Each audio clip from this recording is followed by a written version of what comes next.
Meow meow meow meow meow. Bow, bow, bow, bow, bow. Yahoo! Let's see. Yeah, it's the gore game. Let's see. Fabian, welcome Yahoo. Good job on the first. Eagle, welcome Yahoo. Underscore, welcome Yahoo. Doug, welcome Yahoo. Yeah, it's nice glasses. Thanks. Yeah, it's the gore game. I guess I should probably like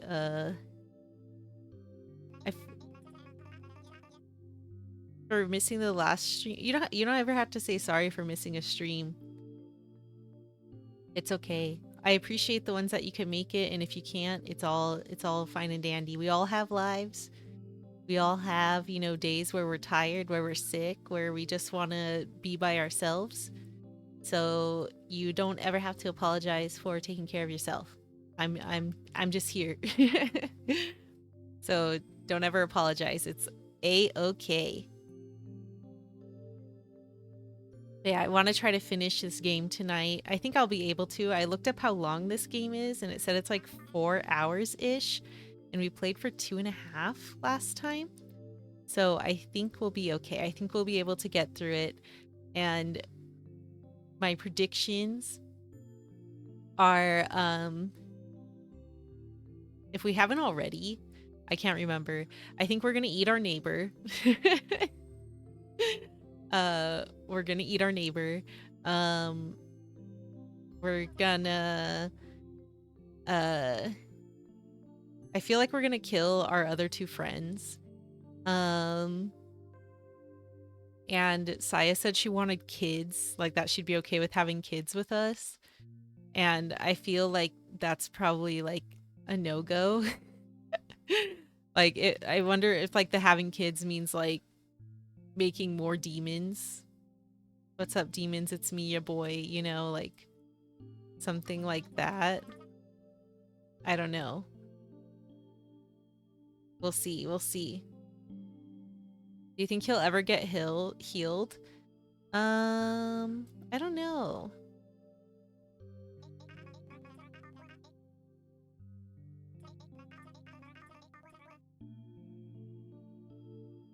Ooh, hold on. My Google Chrome is being strange.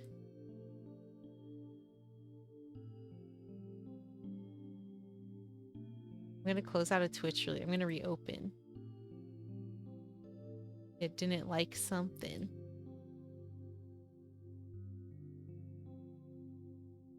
Oh yeah, she was also looking at the healing of his brain, right? Like to fix the surgery. I'm thinking like that's gonna be the one choice we're gonna have to make. Is like, do you want me to fix you or do you not want me to fix you? You know, so we'll see. Less about kids and more of him being okay raw dogging because she's an alien. I wish we could see what she actually looks like. I'm so curious. If he's healed, does that mean she'll see her? Maybe. Oh shit, did I not save?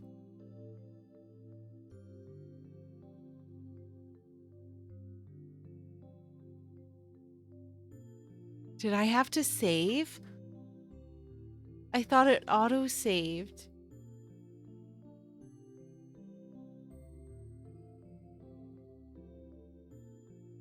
Oh no. Uh-oh.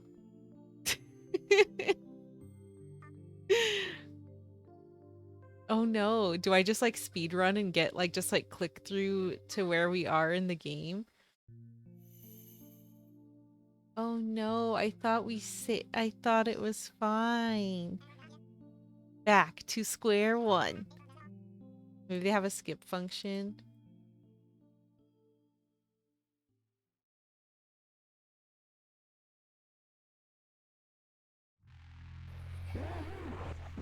Oh yeah, I can't skip through this.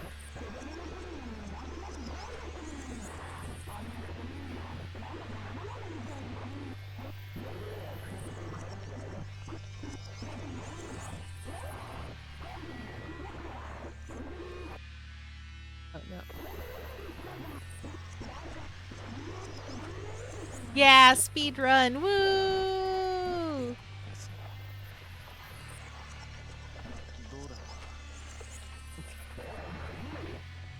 Whoa!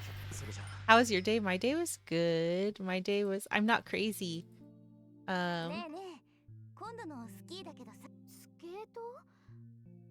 Let's see. I'm gonna try to let's see.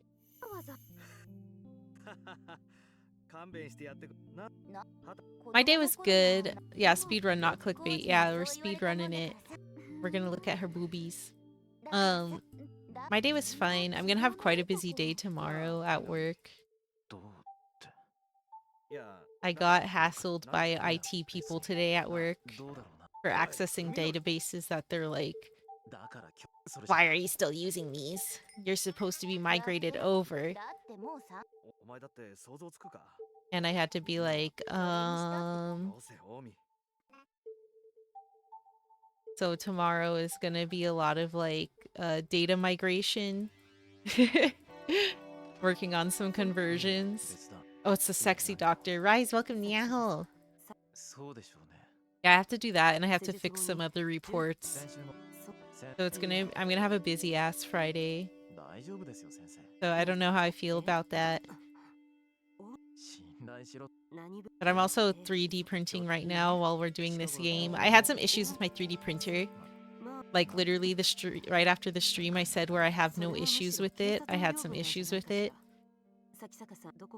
And I tried printing something like 6 times and it kept on fucking up. So we're doing something trying something different and hoping it'll work. Yeah, 3D printing for cosplay. It's still the Kai sword. Oh, and I got my Vera wig in today and I really wanted to work on it tonight. But I'm like, no, Sangasaya. Okaeri!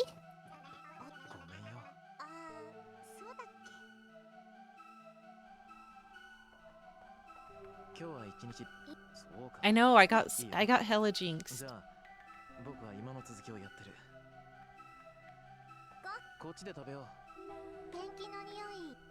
Yoi? Eki? Oishikunai? Kinishinai de? Gomenna. Sayo no tabenayo.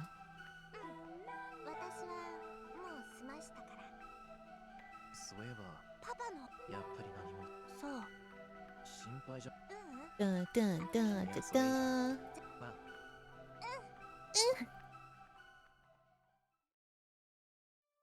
I should just repeat everything they say. Sayo, why are you so good to me?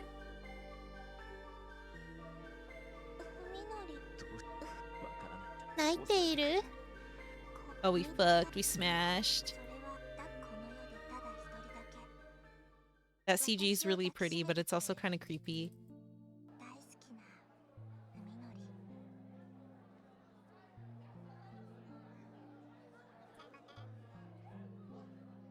The Smek scene. I can't believe I didn't save. How do you even save in this game?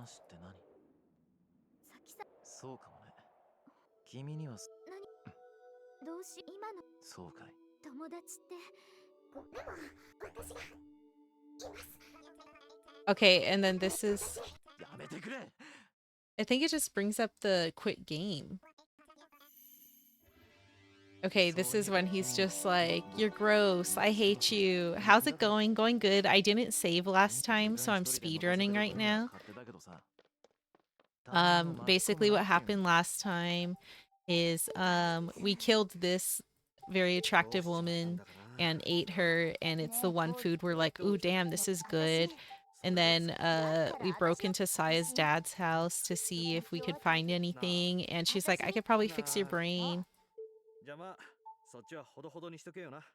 I have to... Oh! Skip.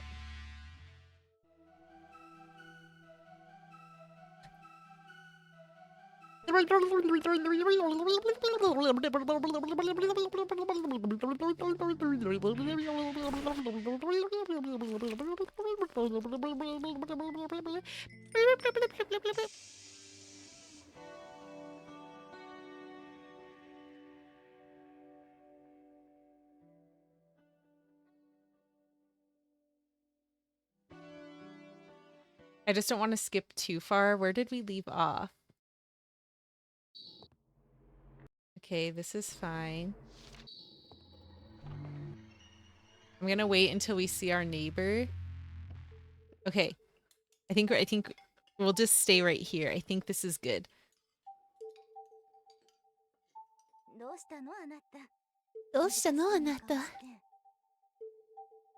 What's wrong, honey? You look like something's bothering you. Yeah, I saw the young man from next door today. お隣のって。 Fuminori? お兄ちゃん Big brother Fuminori? Something about his yard. Okay, yeah, we did this already. They're like, it smells so bad. Is there a dead cat? Okay, we did this. 大丈夫なの Did Saya already look at the papers? Okay, this is when she's looking at the papers. Right? Okay, yeah, she's gone, and then she returns with the papers. さや、それは。ふみごめんね結局だから。どうす Damn, bitch, you live like this? Yeah, isn't it gross? わかるのか。パパに色これじゃ Okay, we did this. I remember this. 人間のお医者さん私でもまだちょっとむずなあさや。今日はもう疲れたし。 Let's go to bed. Oh yeah, and then she's like, I want to fuck. さや。いや。 And I think she gives him a blowjob. ふみのいやも何も。でもさ大丈夫 Relax, babe. これだいや、まあ。ね It's our sex CG. えこういうのだと Can I just imagine she's like this fleshy blob of a monster who's like just trying to figure out how this shit works. Lucky man, yeah. Oh, and this is where we talk about having kids. ふみ 中に。 I want you inside me.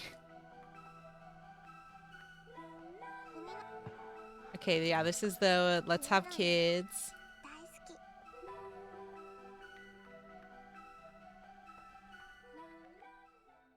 Let's have a baby. Yeah, slime girls, let's go. 2 o'clock. Okay, we'll start right here, maybe. 2 o'clock for Suzumi Yosuke. This is the most fulfilling time of the day. After seeing his wife and daughter off, taking care of the morning chores, and eating a leisurely lunch, it's finally time to sit down at his easel. Oh, he's an artist. He's not a particularly popular painter, and he would only hold an exhibition if he was hurting for money. However, the design work he does on the side ensures there's always enough to support his lifestyle.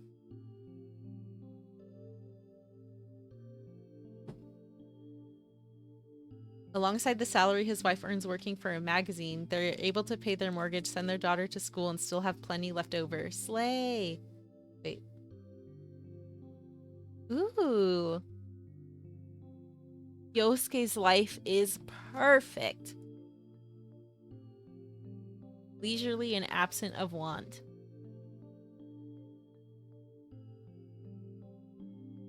I'm gonna... When he meows the lawn. When he mows the lawn, polishes the windows and floors, and cleans the kitchen, toilet, bath, he feels the same joy when he does washing down his own body. He just knows the length of his fingernails and the time since his last meal. He also knows everything about his home's condition, the status of every door, the freshness of every flower, the amount of ice in the tray, every last detail. This is his pride, and when he sits in his studio smelling the turpentine and knowing that each element of his house is in perfect order, it feels like ultimate satisfaction. When trying to find the right combination of paints on his palette, he suddenly feels thirsty, but soon remembers that there isn't much orange juice left in the refrigerator. In fact, it's almost about time to stock up on bath additive and powdered soap so he could get everything from the supermarket when he goes to shop for dinner. But it would probably be quite heavy. Now then, where should I leave off to go shopping? He ponders this dilemma and heads downstairs to the kitchen. Just then, a breath of air tickles the back of his neck, bringing him to a halt in the middle of the hallway. A breeze? Impossible! Every window in the house is closed. Yosuke shut himself this morning. Yosuke enters the living room, searching for the source of the breeze. Something stinks. It's the same pungent smell of fetid swampland that emanates from this Takisaka house. The window is facing the yard next to the doors open, its curtains blowing loosely in a gentle breeze. There's a hole in the glass next to the lock. It looks strange, like it was melted by some chemical instead of broken. Someone must have reached through the hole to unlock the window. Yosuke stands paralyzed, his heart pounding with anger and fear. He listens carefully but hears nothing. Perhaps the intruder's already finished his business and left? But a burglar wouldn't have left a room untouched, would he? Maybe he heard Yosuke coming and hid somewhere nearby?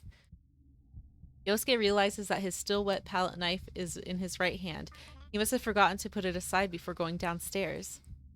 He stares numbly at the knife for a moment, then decides that it's not enough protection. Instead, he grabs an ashtray sitting atop the table made of thick, solid glass. Oh my god, a blunt force object, BFO. Yeah, bro is in danger. The home he thought as part of himself now seems utterly alien. Keenly aware of the thumping of his heart, Yosuke looks around the living room and sees little that could be used as a hiding place. The intruder must have gone either to the guest room or to the dining room to the kitchen. The kitchen is close to the stairs. If there had been movement, Yosuke would have noticed it when he came down, which means that the guest room is the most likely place. He shuffles over to the guest room door and prepares to slide it open. But what is that stench? Could the breeze alone carry something so foul? It's as if the odor is coming from inside the room. He readies his ashtray and throws open the door. Darkness there, and nothing more. The straw-matted Japanese-style room is empty. There's a closet, but no one could fit in there. These types of rooms reminds me of one of my friends. She moved to Japan, and the apartment she has, it's like all these type of floor. And she's just like, I smell like bamboo all the time. Like it smells really good actually. But she's like, it permeated her clothes and everything. So she's like, people know I live in an old house. Evermore, nevermore. So the intruder already left. Yosuke relaxes, the exhaustion of sudden relief coming over him.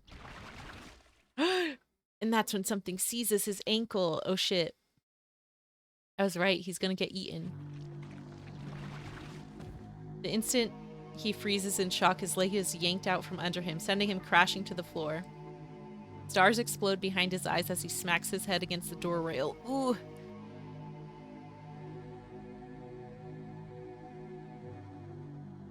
The hand, if it could be called that, wrapped around Yosuke's ankle extends all the way back to beneath the living room sofa. There is barely 5 centimeters between the sofa and the floor. Whatever is hiding there, it can't possibly be human. Ah!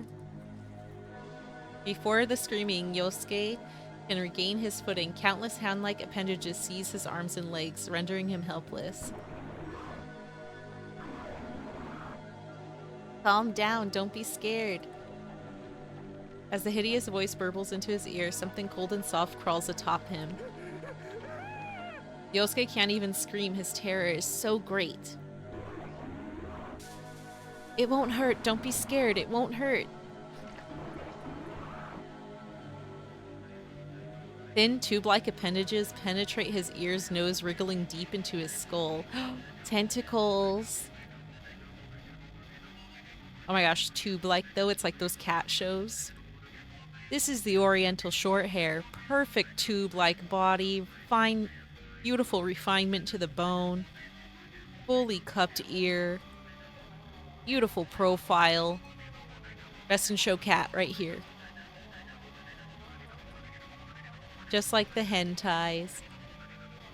Right before the sensation drives him mad, Yosuke loses consciousness.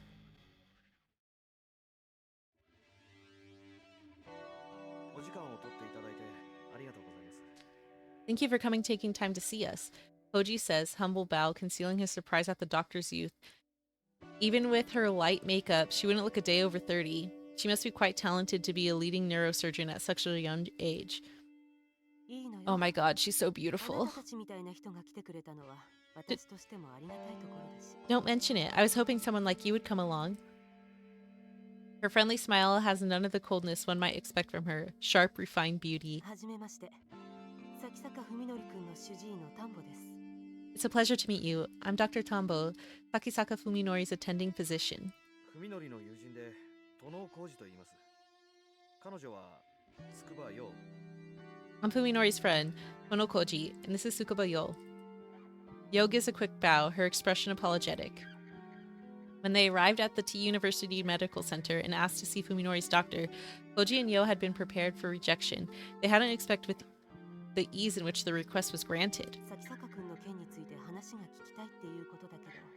You say you want to know what's wrong with him. So do I. I'm sorry?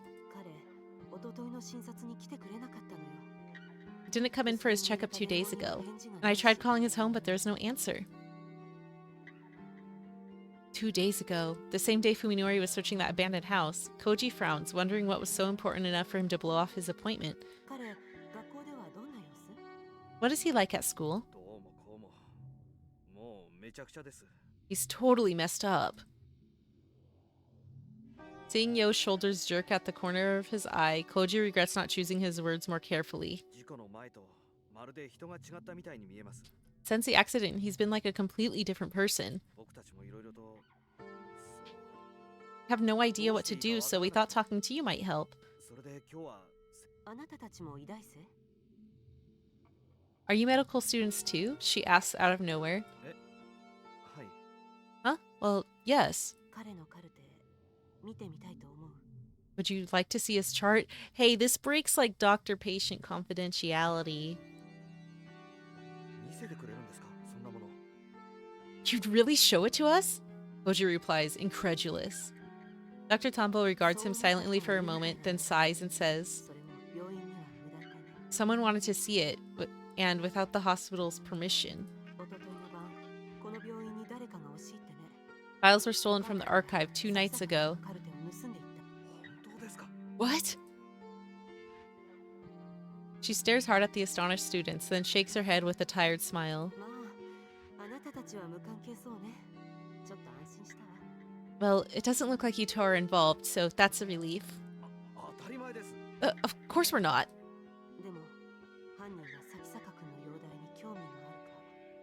However, the culprit must have had an interest in his condition or wanted to erase his records. It's Saya! Either way, I could only assume it was someone close to him. は Ah, I see. An ominous thought flashes through Koji's mind. It couldn't have been Fuminori himself, could it? Koji looks at Dr. Tambo and finds her staring right back at him, her expression grave. He realizes that she must be harboring the same suspicion. I wonder who. Bro, she's so beautiful. What do you think? Do you have any idea who might have done it? Perhaps Dr. Tambo didn't have anyone in mind when she asked, but Koji's thoughts immediately fly to the eerie house in which Fuminori led him. 知り合いだか何なのか自分にもよくわからないんですが。 I don't really know what the relationship is, but there's someone called Ogai, probably a doctor or... Koji stops speaking as he sees the dramatic change that has come across Dr. Tambo's expression. ご存知なんですか。 You know Dr. Ogai? Do you know when and where Fuminori met the man? いえ、こっちが知りたいぐらいです。先生、一体何者なんですか。 No, that's what I want to know. Just who is this Ogai? After remaining silent for some time, Dr. Tambo loses a heavy sigh.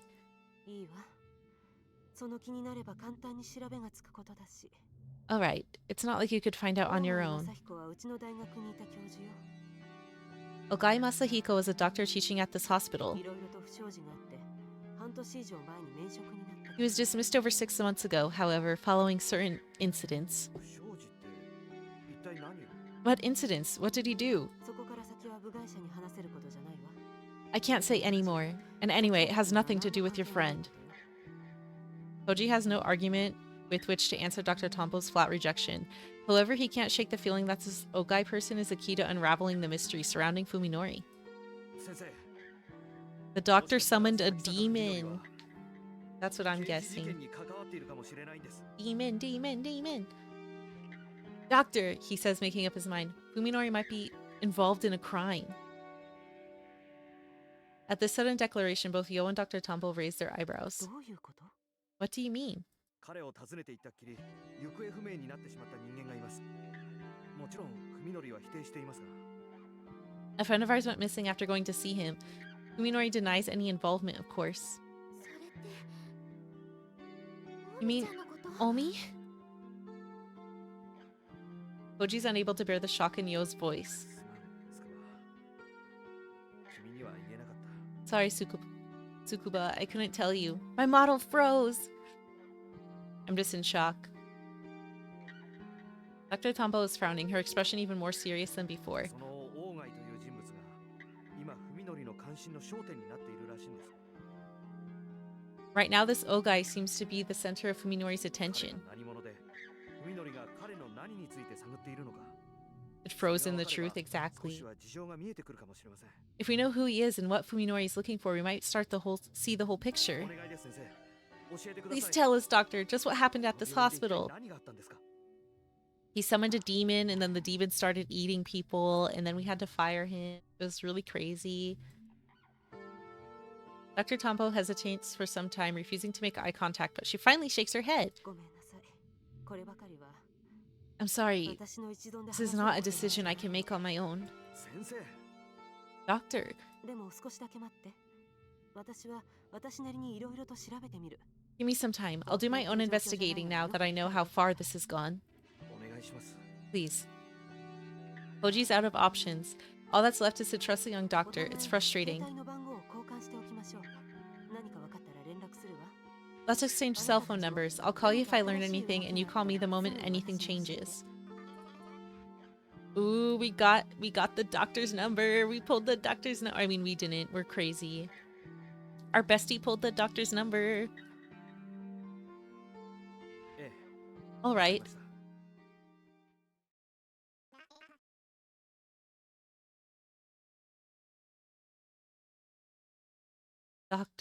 Doctor. I wonder if anyone's cosplayed her. What happened to me? Yosuke's awareness returns slowly, as if rising from a bog. He's cold. No, hot. Something itches, like tepid tongues and cold slugs crawling over his skin. What the hell is going on? He timidly opens his eyes. Oh my god! He's just like us! Ooh, did she, like, test the surgery on him? What? It's everywhere. The thing that attacked him in the living room, it's everywhere. Oh, so Saya does look like this then. Terror shatters Yosuke's sanity. Wah! One of us. Okay, so Saya does look like one of those flesh monsters then. He throws off the thing lying atop him, but this wild flailing sends him crashing to the floor. Yeah, this is the neighbor. But is it really the floor? The long wriggling fibers of what should be carpet are now winding themselves around his fingers. The floor is made of worms. He tears his limbs free of the worms and tries to stand, but loses his balance and tumbles to the floor again. The worms immediately swarm over his body. Where am I? Where did that thing take me? Yosuke crawls across the worm-ridden floor toward the only exit from the pulsating room. When he gets outside, however, all he can see is blood, bile, and rotten meat. There's no place to run. What is this? The most terrifying of all, this hellish place has the same layout as Yosuke's house. In a half-mad daze, he wanders through the nightmarish mockery. In the small room where his studio should be, he finds an easel made of bones displaying blood-soaked canvas. Like some cruel joke, everything is exactly where it would be in Yosuke's studio. Damn it, let me out! Let me out of here! Howling, Yosuke lashes out against everything within reach. The easel of bones shatters, driving splinters into his fists. He feels the pain, but does not wake from the nightmare. If this isn't a dream, then what is it? When his strength gives out, Yosuke falls to his knees sobbing. For the first time in his life, he prays. The sound of the door opening and closing grates on his ears. Downstairs, the front door. Is someone else here? We're home. Yosuke trembles at the blood-curdling sound. It's that thing again. The monster's returned. Oh my god, is he gonna kill his wife and kid? Daddy, we're home. Where's dinner? Oh, he's not here. Did he go shopping? When can we eat? Yosuke hears the sound of something slimy slooshing its way up the stairs.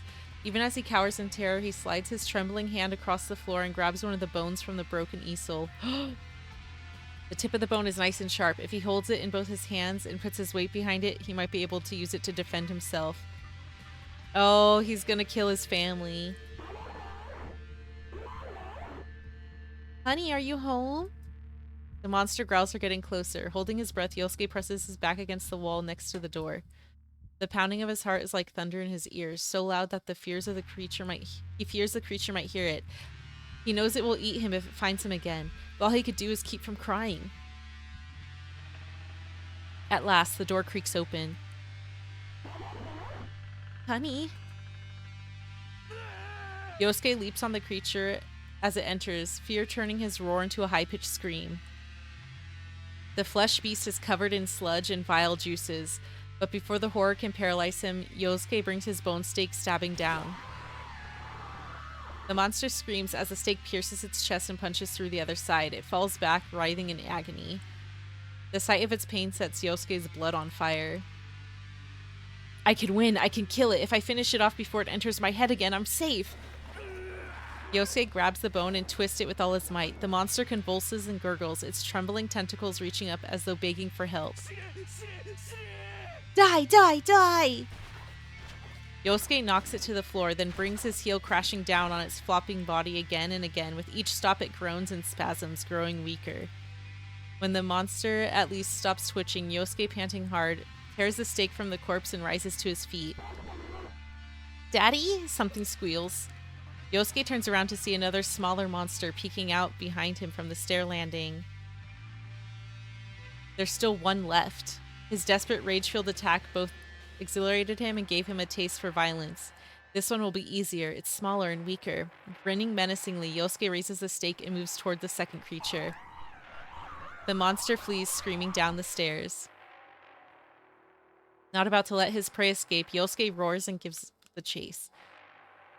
The thought of killing one of the monsters might end this nightmare he feels, a savage bloodlust. No, Daddy, no! When the monster trips and falls in the dining room, Yosuke leaps on top of it and brings the stake crashing down. His bloodlust unsatiated, he pulls it free, then drives it again into the monster's flesh, once, twice, 3 times and more, until there's nothing but shredded, pulverized meat.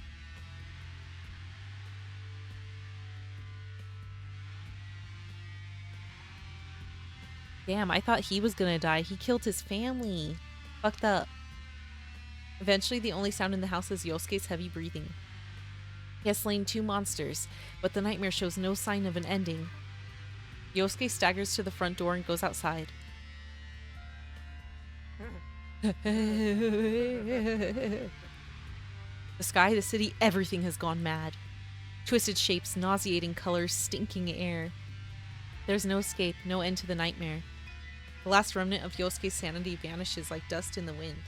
All we are is dust in the wind. I'm gonna get a cough drop. Excuse me.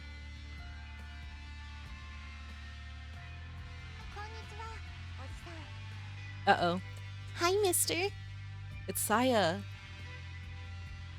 Yosuke turns to the sound of a girl's voice. Thank you, Doug.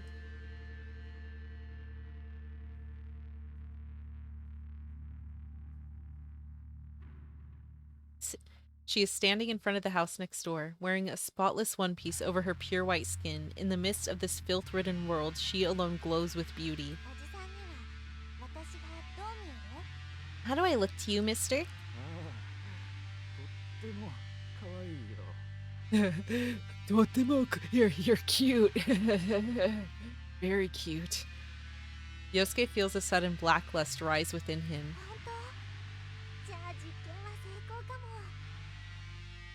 Really? Then the experiment might be a success. Yosuke walks up to the strangely jubilant girl and brushes his hand against her long, smooth hair.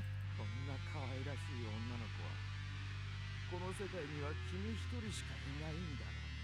Such a lovely girl. You must be the only one in the whole world. おじさん？ Mister? She looks up at the man towering over her, perhaps disturbed by his hungry stare. お嬢ちゃん、おじさんと遊んでくれるかい？ Ew. How about we play a game, girl? いいけど何するの？ Okay, but what are we gonna do? A grin parts Yosuke's lips and he replies, そりゃもうおじさんが楽しめそうなこと全部さ。 everything that will please me, of course. With that, he grabs the girl's collar and tears the front of her dress wide open. Dude. Shock and fear twist the lovely girl's delicate features, simulating Yosuke's sadism. Even after killing those two monsters, the embers of violence still smolder his heart, and now they have new fuel to burn. いい顔だよ、お嬢ちゃん。おじさんにもっと可愛らしい顔をして見せてくれないか？ Ooh, I like that expression on you. Won't you show me an even prettier one? No, no! The terrified girl flees into the Sakisaka house. Yosuke runs after her, feeling the joy of the hunt. He went from 0 to 10,000. Oh, 1,000. Dude, he's creepy. Okay, so this is he's probably gonna die now because Fuminori's gonna be like, what are you doing to my wife? Literally not even an hour in this so-called apocalypse and he's already gone the psycho route for real. No, stay away! Even in desperation, she has no hope of outrunning his longer stride. Yosuke charges down the hallway and catches up to her in the kitchen.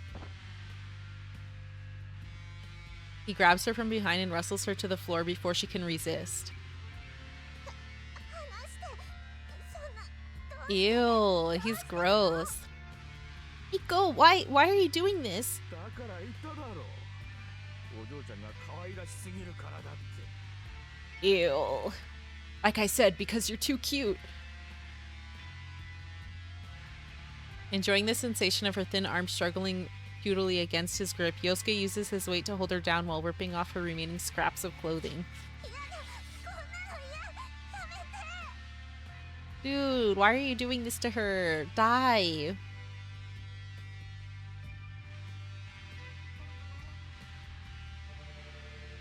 Ew. Yeah, how did he get married? This was what he was like deep down inside. Gross. Yosuke stares at the smooth, perfect body of the girl flopping beneath him. The thought of violating such an immaculate creature amid the horrors of this twisted world is irresistibly erotic. Yosuke runs his tongue over her stomach and chest, though preparing to eat her whole. She stiffens and whimpers at the sensation. こんなはずじゃないのに。 It isn't supposed to be this way. Her tear-choked voice satisfies Yosuke's lust for conquest. This nightmare has violated him. But now he's able to visit the same torment on the innocent girl. Where he was the victim, now he's the victimizer. The release he feels is intoxicating. This is after his sanity snap, true. No, stop, I'm scared. Fuminori! I haven't even done anything yet. Yes, you have, my dude. Putting his mouth next to the sobbing girl's ear, he whispers, if you're this scared already, how will you scream when I put it in you? Ew! Eh. Stop! Help me, Fuminori. Kill him, kill him, kill him.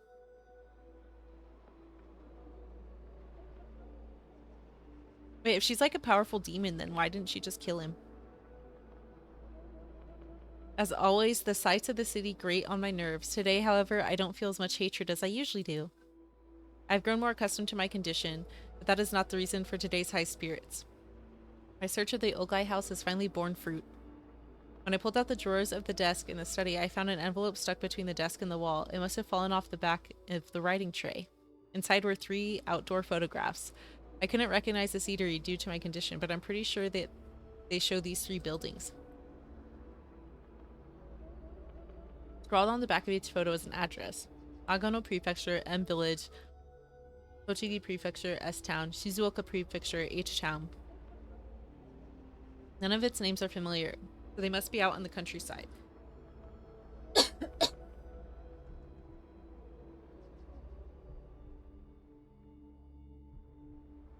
The photos were all dated more than 10 years ago. I don't know why they were taken or what they mean. Maybe Saya will be able to make some sense of them. In any case, this is something that even Saya missed while she was living in that house. I wonder how she'll react when I show her what I found. Saya, I want so badly to see her. The thought of her waiting for me speeds my footsteps. Uh-oh.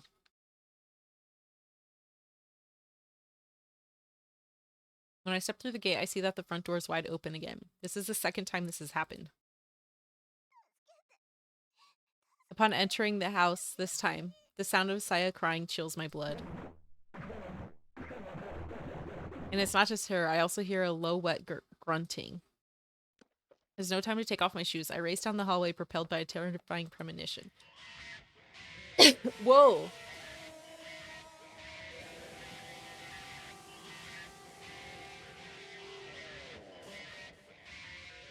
A monster is in my house and it's attacking Saya.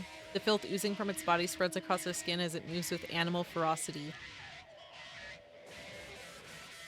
She looks at me with tear-filled eyes and calls my name in a weak, breathless voice.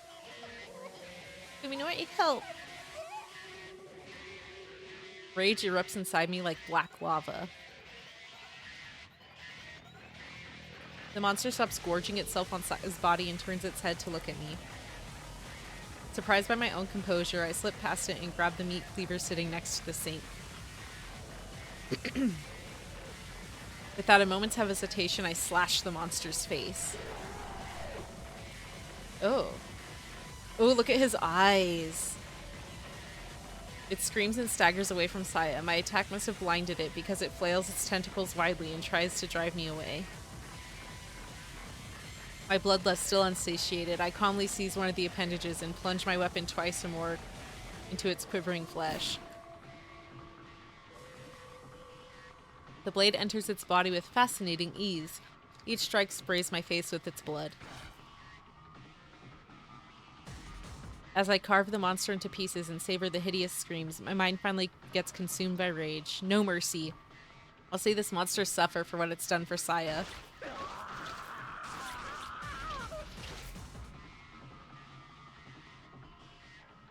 I give myself to the fury, howling at the top of my lungs as I slash and slash and slash. Even after the flesh beast stops moving, I keep slashing until I realize it can no longer feel pain. Cursing myself for killing it so quickly, I stab the cleaver into the floor, snapping it in half.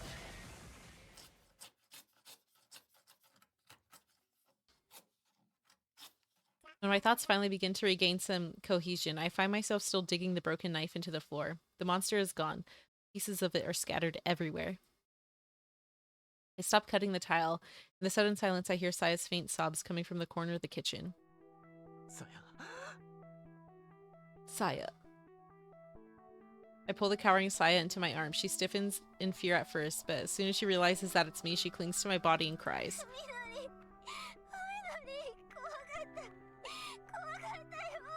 Oh, poor Saya. I don't know what to say. I can only keep holding her. This should have never happened to Saya. Everything in this twisted world is to blame, yes, including myself. I couldn't protect her. If I had been here, then maybe I could have prevented this. I'm sorry, she says again and again in a choked voice with tears. Not wanting to hear that from her, I pulled her head into my chest. Don't say that, Saya. It's not your fault. I try to reassure her, but she shakes her head vigorously in denial. No, it is. I did it. I don't understand. What is she saying? やったって何を You did what? 私この人の頭の中をみのりと同じ状態にして I messed with his brain, she answers, glancing at the dismembered monster in her swollen eyes. I made the inside of his head the same as yours. I made him see the world like you do.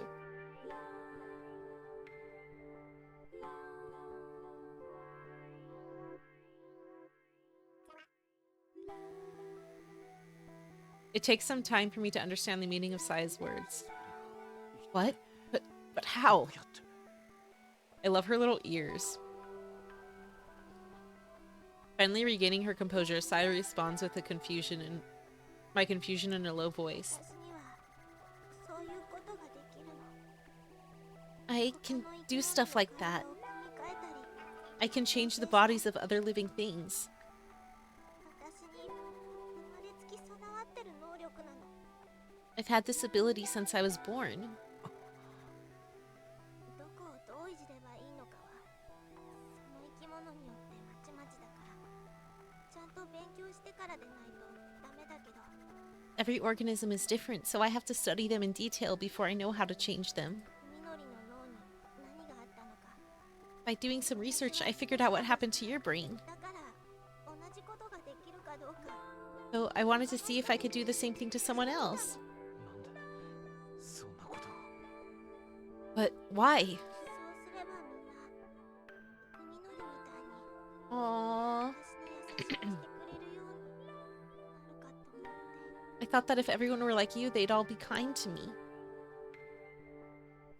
My heart aches at the loneliness in her voice as she confesses her sorrowful wish. それなのにこの人は全然優しくなんかなかった But that man, he wasn't kind at all. さやのことをいじめたいって壊したいって言って He said he wanted to hurt me and break me, and She starts crying into my chest again. Unable to say any more, I gently rub her back while trying to get my jumbled thoughts together. What is Saya that she could do such a thing? The answer is beyond me. However, there is one thing that I can answer here and now. Saya is mistaken. さやに優しいのは僕が事故に遭ったからだってそう君は思ったんだね You think that I'm kind to you because of the accident? Yeah. She nods sadly. I smile and shake my head. SF, welcome, Yahoo! Swirly glasses eyeing you so cute. Thanks. How are you today? 違うよそれはただの You're 始ま wrong. りでしか That was only the beginning. そんな簡単なことじゃないんだよ Our relationship is the sum of so much more. 僕とさやが出会ってそれから二人で過ごした時間のその The time that you and I have 一日 spent 一日の together, 積み重ね those days, が今の僕ら those の experiences 関係を作ってるんだ are what made us what we are. みのり Second, welcome, Yahoo! Productive. Hope you're having a nice stream. I am. I didn't save the game last time, so I had to skip all the way to where we were. Oopsies. But yeah, now we're back in it. あの日から今日までさやと一緒にいた僕だからさやに優しくして You've been there for me, Saya, sharing my pain, giving me hope and joy. そう思う僕になったそう思われるさやになったんだ That's how you become so important to me, see? It's harder than you think. Saya's still crying, but now I feel her tears warm against my chest. わかってるさっきやっとわかった Yeah, I understand. I finally understand. I'm kind of sad that Saya trusted humans like that. Same. She just thought like, oh, they were only mean because they see me as a monster, but if they see me normal, then they'll be all nice to me. And then the first person she turns is like a creepy asshole. さやにはみのりしかいないんだってみのりみたいな人は I only have you, Fuminori. There'll never be anyone else. Now more than ever before, I feel the depth of the bond between us, and I'm sure Saya feels it too. I wrap my arms tightly around her and seal her lips with mine. Saya responds, winding her arms around my neck as our tongues desperately seek each other's warmth. In this moment, Saya is my whole world, and I am hers. The earth turns for us alone. Of course, I still haven't told her something very important. I don't know why I never said it before. Perhaps it was because it was so obvious. However, I should put it into words at least. Once, this oath of mine. Saya, 僕は君のこと I love you. Wait. She stops me with a finger against my lips. その前にみのり一つだけ確かめさせて Before that, Fuminori, あなたの望みを tell me one thing. What do you want? 僕の望み What do I want? Saya nods, staring into my eyes with an unusual solemnity. さっきも言ったけど私には私にしかできない方法で生き物の体に干渉できる Like I said, I can affect the bodies of living things in a way nothing else can. 人間の脳をいじる方法も And now that I've learned how to manipulate human brains, だから Saya pauses and takes a deep breath before continuing. 今ならあなたの頭を元の状態に戻すこともできるの I can turn you back to normal. なんだって What?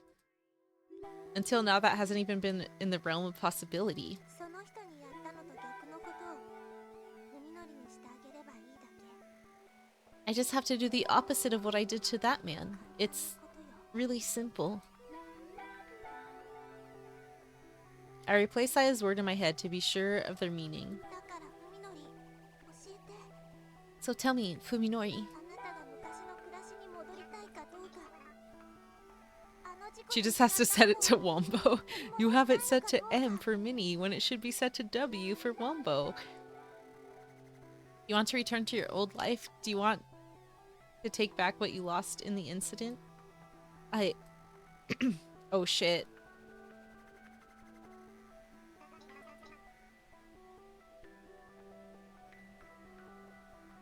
Save.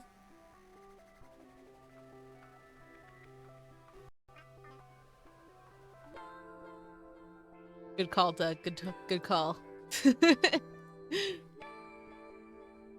Flip a coin? Oh no.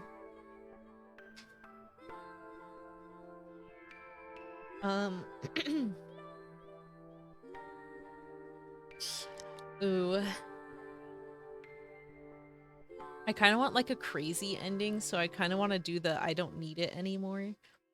I feel like if we say I want it all back, it's gonna end like too soon. You know, yeah, it's a route point. Oh, an actual save? I think it's we only have this one, right?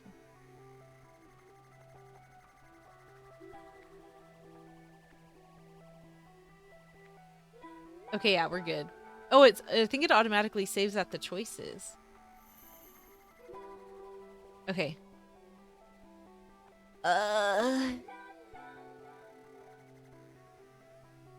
I want you back. I don't need it anymore. Right? They're so in love. I feel like it'd be kind of like fucked up. You have this heart to heart. And then he's just like, yeah, I want it back. I feel like we won't have her if we do this. I feel like she'll leave. The waifu route. The waifu route!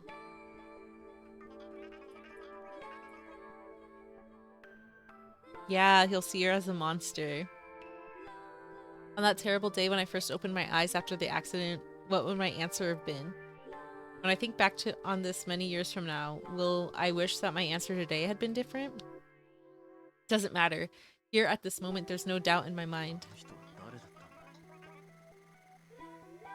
んだ Who was that? I asked Saya, looking at the unidentifiable pieces of the monster. 隣のうちに住んでたおじさん名前は知らないけど The man living next door. I don't know his name. Oh, Mr. Suzumi. He was hardly a stranger. We've been neighbors for as long as I can remember. I'd go so far as to say we're on good terms before the accident. And now I've killed him with my own two hands. I feel little. Mr. Suzumi was the kindly painter who lived next door, but is a distant memory. The pieces of meat around me belonged to a creature whose mere existence was nauseating. Only by killing vermin could I find relief. And he complained about my yard being filthy, the swine. It doesn't matter what Saya did. He wasn't worth keeping alive anyways. These are my honest feelings. My hands are wet with another man's blood, and yet I'm utterly calm. Maybe it will be like, would you love me if I'm still a worm? Would you love me if I was still a flesh demon? Now I know what I lost in the accident. Saya says that I could take it back, but I know that I cannot. It's gone forever, like the life of the man called Suzumi. Yeah, I mean, we've eaten our friend and chopped up our neighbor. There's no real going back now, right? Imagine, like, she reverts and, like, you go into the fridge and you just see, like, your friend's body parts in there. Because, like, they put them in the fridge, right? Hey, Saya, no doctor could possibly fix my condition, you know. Minori? You can do what no human is capable of. You're not human, are you? Saya looks away, her expression unreadable. Everything is monstrous and loathsome in my eyes. Everything but Saya. I thought she was somehow unique. I was wrong. I see her just as I do everything else, as something other than what it really is. But why should that be a surprise to me? Saya is a part of my world, just as I am part of hers. It doesn't change what we are to each other. I stand and walk over to Suzumi's dismembered corpse.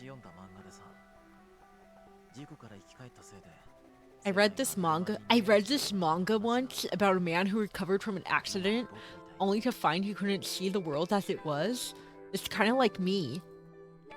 I finally realized that even though the stench of these monsters' flesh turns my stomach, their blood and guts smell pretty good. In fact, I know this fragrance quite well. He saw people as rocks and robots as beautiful women. And so he fell in love with something that wasn't remotely human. I retrieve the cleaver and pick up a piece of Suzumi's body.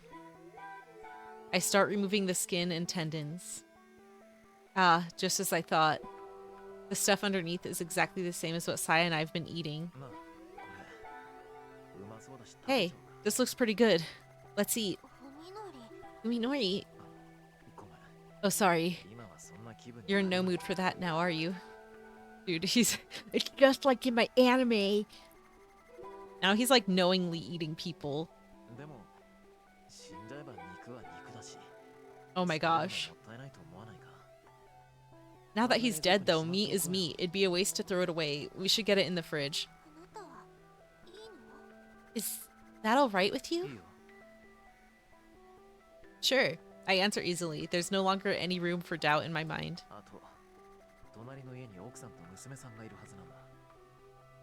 Also, his wife and daughter are probably next door. They might cause trouble if he doesn't come home. We better hunt them down before they go to the police. Uh-oh. Ted Bundy. She's gonna be like, oh no, they're dead. We could have more meat. Is that really what you want? Saya asks again, this time with a trace of fear in her voice. I guess I still haven't convinced her of my sincerity.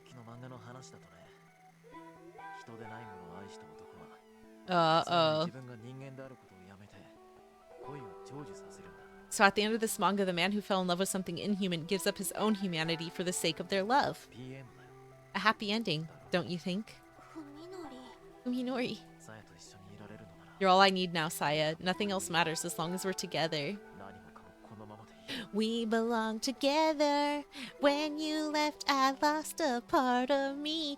Is that so hard to believe? Come back, Saya, please, 'cause we belong together, baby. Jojo, I give up my humanity. Tossing the knife and meat aside, I pull Saya into my arms once more. I can say it now, Saya, can't I?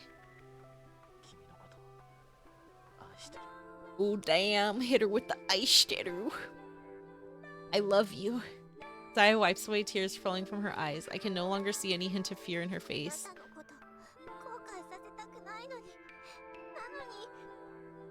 I don't want you to regret this. I don't, but I haven't sworn an oath. I have sworn my oath, and Saya has accepted it. We have nothing to fear now. Saya will never need to cry で again. も嬉しい。私って身勝手だよね。 I can't help it. I'm so happy. I guess I'm pretty selfish, aren't I? 身勝手でいいよ。さやのわがままなら聞くよ、僕は。Damn, get you a man like Fuminori. I don't mind. I'll always indulge in your selfishness. I'm in lobsters with you. Filled with contentment, we exchange a smile and set to the task of cleaning the room. A single person produces a lot more meat than I expected. Speaking of, I seem to remember doing something similar before. 二人だけど、多分おじさんが殺してる。 About his wife and daughter, I think he killed them. I heard their screams.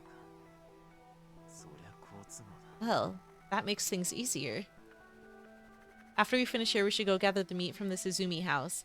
That should be enough to hold us for a while, and we could use their refrigerator to store won't fit in ours. It's all oh yeah, it's all coming together. Saya and I will be just fine. Congrats on your demon slime wife, for real. Congrats on the wife, こ bro. の写真知ってる？ How come this guy can get a wife, but I don't have one? It's like that meme. I'm 29, still no wife. I think I recognize this picture. You refuse to eat a child, but you eat eggs. You eat chicken. Those are children. After we finish our labors and get to bed, I show Saya what I found in Ogai's この house. 一枚見覚えがあるよ。 It looks familiar. 確かにさやの知って Yeah, る場所。 I've definitely been there before. God, I wish that were me. The photograph that Saya selected is the one with the Tochigi Prefecture address on the back. これは家だよね。 No, they're dead. I mean, so are the people. 山。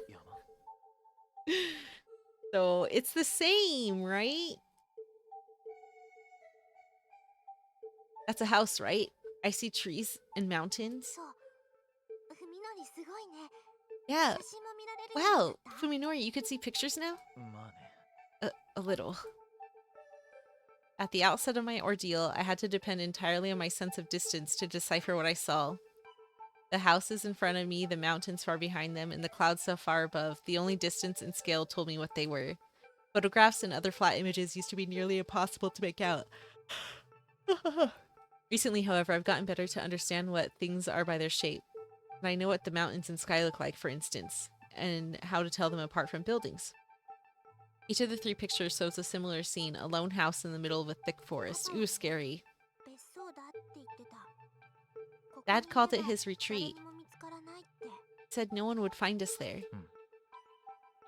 Judging by the address on the back of each photo, there are probably excellent places to hide from prying eyes. But why three? Thanks for the hydrate, Rise. Thanks for the no shrimp, Rise. Rise up. Rise up. The dates are pretty old, and it seems odd that they were all taken within a few days of each other.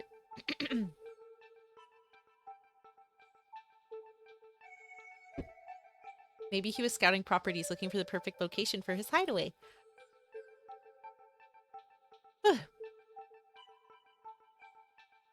Ta-dun. Emily! Nyahoo! Nyahoo, nyakuma! Welcome, welcome, welcome. How are y'all doing tonight? Welcome on in. My name is Anya. I'm a cafe cat turned human. I'm here to serve up smiles and take over the world. And we're playing Song of Saya. Yeah, I like this game's been on my want to play for a while, and then I saw Emily play it, and then I'm like, okay, I gotta play it now. So then I have someone to talk to about it. But hi everybody! Yahoo! Emily Ray Dion! Welcome, welcome, welcome. What were you all up to tonight?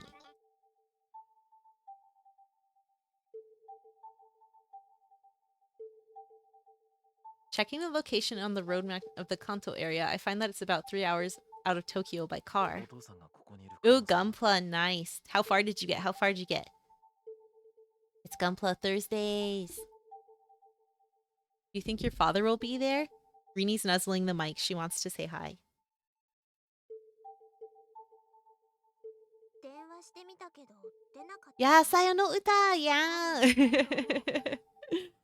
I'm gonna talk to you about it after I'm done with it. We probably bought it around the same time. But like you playing it, I was like, okay, I gotta play it now because I want to talk to her about it after. Hi, Rini. Yeah, Rini says hello. I hope you're having fun. Yeah, I'm having fun. I saw it on like a YouTube video a while back, and that's what made me want to get it because it was like a disturbing game. But I'm just like, how come all the disturbing games is just cannibalism? You know, give me something else. Give me more. Give me a little bit more flavor. But yeah, it's pretty interesting. でも最近に立ち寄ったことはあるかもしれないよね。 What type of gunpla were you building tonight? I tried calling him, but he didn't answer, so I don't think he's there. But he might have stopped by recently. The way I see it, our only hope of finding Ogai is to follow whatever lead we have, no matter how small. The probability that this is his hideout will yield useful information may be low, but it's not zero. Oh my god, we smashed again. ここ I think I'll check out this place tomorrow. The Grandpa RG... Grandpa? Grandpa RG 2.0. Grandpa.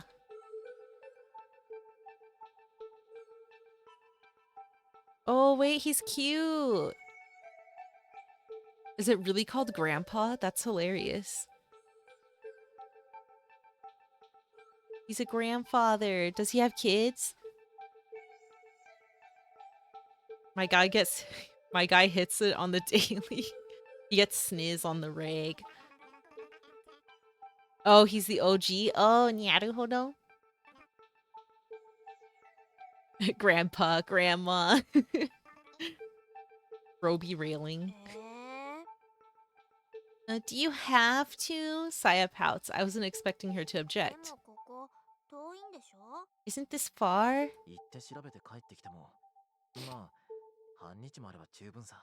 It'll only take about half a day to go there, check it out, and come back. その間、さやはお留守番なの？ I have to stay home all by myself when you're gone? So that's what it is. Slightly exasperated, I smile and rub Saya's head. Oh my god, head pats. 少しは我慢してくれよ。な、そやだってお父さんのこと見つけたいんだろ。 Be a little patient, okay? You want to find your father too, don't you? うん。 After a brief silence during which her expression is hard to decipher, Saya looks up at me and ね says, え、ふみのり。パパのことはもういいよ。 literally after all this time, after everything he's done already? Hey, Fuminori, let's forget about Dad. え Huh? That's the last thing I expected her to say. でも君のお父さんだろ。心配じゃないのか。 Forget about him, but he's your father, aren't you worried? いいの。 Uh-oh. 私にはもうふみのり She's が like, I 欲 don't しい。 need him. I got you. Oh, they're becoming like disgustingly codependent on each other. This is bad news. パパって言っても本当の意味でのお父さんっていうわけじゃないの。 I call him my dad, but he's not really my father. さやのことを教育してくれたし、ある意味では愛してくれてたのかもしれないけど、 He taught me a lot and probably loved me in his own ふ way, みのりの方が but you're kinder and warmer. あったか What い。 in the freakster and the Rocky? Welcome, Yahoo! Saya's words makes me happy, but I also hear loneliness in them. 本当に僕だけでもいいのか。 Are you really alright with that? うん。ふみのりは嫌。 Uh-oh. さやと二人きり Toxic は relationship alert. Red flag, red flag. Yeah, don't you like it just being the two of い us? やでも Yeah, you hyped him all up そうだな。 about this Ogai やっ person. ぱり大貝教授には会ってみたい。 I would want to meet him too, especially to just the two of us. We can make it if we try, just the two of us. Murdering people, we got no alibi, just the two of us. Eating our friends and sucking them dry, just the two of us. Yeah, I would want to meet this doctor because my doctor was like, how do you know about that guy? I would want to know just because of the susness of it all. What was what? They're super cooked if the police start investigating. You didn't like my freestyle song about the murder and the cannibalism? Finally having figured out how to explain my feelings, I continue. さやのことをもっとよく知りたいから、僕以外にさやのことを知ってる人がいるなら、ぜひ会ってみたい。Aw, I want to get to know you better. If there's someone who knows more about you than I do, I have to meet them. そ Oh? うなんだ。 Saya doesn't seem upset, but she does tilt her head as if my thoughts are strange to her. それに、やっぱり明日この場所に行ってみよう。 I love a woman who can just eat my corpse. Floozy Woozy, welcome. Yahoo! And I also want to. Yeah, I'm gonna check it out tomorrow. Oh shit. Another plan has started to form in my head, separate from the one search for Dr. Ogai. If I find the doctor there, great. If I don't, well, I think I could find another use for this mountain retreat. 寂しいかもしれないけど、ちょっと我慢して待っててくれ。 I know you'll be lonely, but bear it for a little while. It's only half a day. Okay, she nods and then looks questioningly into my eyes. やっぱり文則にはさ、家族とか友達とかもっともっと大勢いた方がいいのかな。 Minori, you really want a family and friends, don't you? More people you can spend time with? そりゃ、その方が楽しいだろうね。 Well, that would be more fun, yeah. Fearing that Saya will start sulking, I hurriedly add, でも勘違いしないでくれよ。たとえそういう人たちに Aw, 囲まれて暮らしてたとしても、 how さやだけは romantic. 僕にとって特別な一人なんだからね。 But don't get me wrong, even if I could have a lot of friends, you'll always be special to me. ありがとう。 I know. Teehee ooh, thanks. Giggling, Saya rubs her cheek against mine. さや That's と cute. 文則が喜びそうなこと、文則のためだけに頑張るからね。 Uh-oh. I'll find something to make you happy, something just for you. Uh-oh. What is she plotting? Uh-oh. Today, all of Koji's classes were in the morning. On his way to meet Yo for lunch after his final lecture, Koji suddenly gets a call in the middle of the hallway. Without thinking, he reaches into his belt for his new camera phone, but curses when he realizes the ringtone is coming from his old phone in his bag.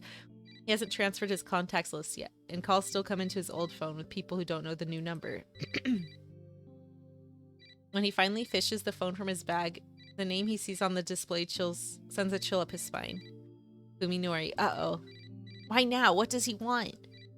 It's hard to be happy about a call from Fuminori after the accident at the Ogai house. Hello? いや、コージ。今日はもう講義はないよな。 He's got two SIM cards? 2 SIM cards in this economy? Hey, Koji, you're done with class for today, right? あ Yeah. Of course, Fuminori would know that Koji's free on Thursday afternoons. 相談がある。駐車場に来てくれないか。 I need to talk to you about something. Can you come to the parking lot? 今すぐにか。 Now? Yeah, 待ってる。 I'll be waiting. Fuminori hangs up without another word. What's gotten into him? What does he want? Koji wonders as he sticks the phone into his jacket pocket. The sudden change is disturbing after a week of Fuminori avoiding both Koji and Yo. Maybe he's finally ready to talk, in which case Koji should probably consider it a good thing. Can you come to this sketchy-ass location? Thanks, bro. Can you meet me outside of the Denny's parking lot? Thanks, bro. However, he can't shake the feeling that something is wrong. 待たせたか。 Did I keep you waiting? It should be like... いいや。 Nah. In the parking lot, Koji finds Fuminori leaning against a fender of Koji's car. Why is it always fighting in the Denny's?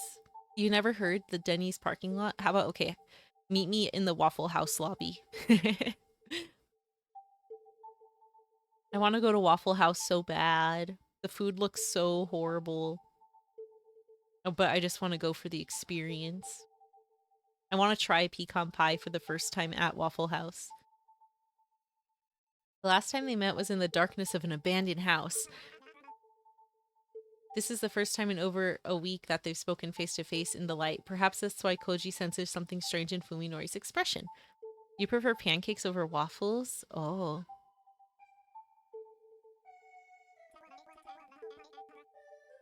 Yeah, I want the Waffle House princess shirt so bad. I kind of want to buy it as a joke. Do you know what I should do? I should get the shirt and get the Waffle House waffle mix. And then we could do a Waffle House stream where I'll randomly just like punch the air. He's not sure what exactly, but something's changed.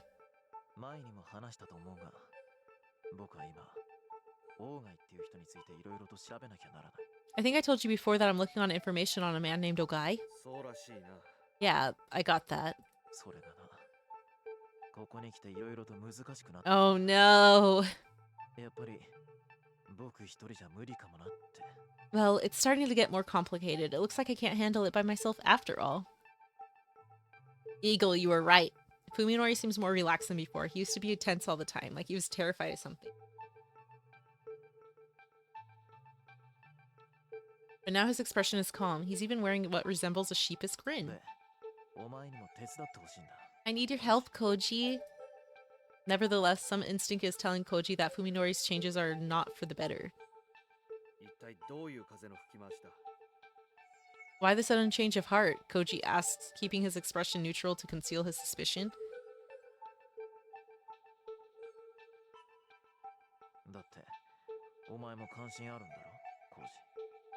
You're curious, aren't you? Fuminori responds coolly. Is that how you spell coolly with 2 L's? Coolly. His smile is unreadable as ever, offers no glimpse to his true motives. You searched Dr. Ogai's house after me. It's a waste of time for us to look into him separately. We should team up.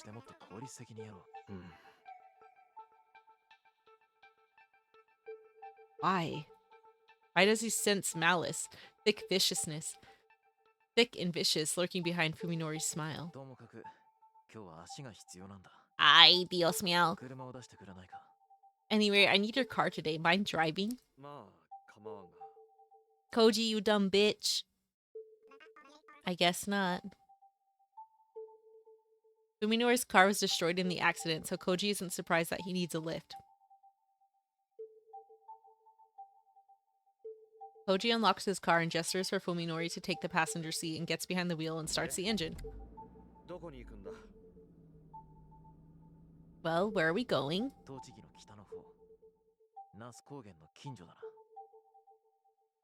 North Tochigi, near the Nasu Heights. Tochigi? Koji can't believe his ears. Here's the address. Fuminori says, handing Koji a photo with an address on the back. We need to find this building. He seriously expects to be driven over 100 kilometers and back. Koji doesn't know whether to be angry or impressed. If we leave now, we should get there by early evening, right? Yeah, maybe. Koji sighs heavily, tapping on the steering wheel as he calms himself down. Now that he's come this far, the only thing he could do is see his friend's craziness through the end. Oh my god. Road trip with the bro. This is ridiculous. He's like, he wants me to drive to this crazy location. And he's just like, I'll just see what the hell my crazy ass friend's up to going to this remote mountain location. Is this a vacation home or something like that? Probably. Dr. Ogai should be there. Koji isn't looking forward to meeting the owner of that creepy house, but he's even more uneasy about letting Fuminori go alone. It looks like he just has to grin and bear it. We might not get back until night.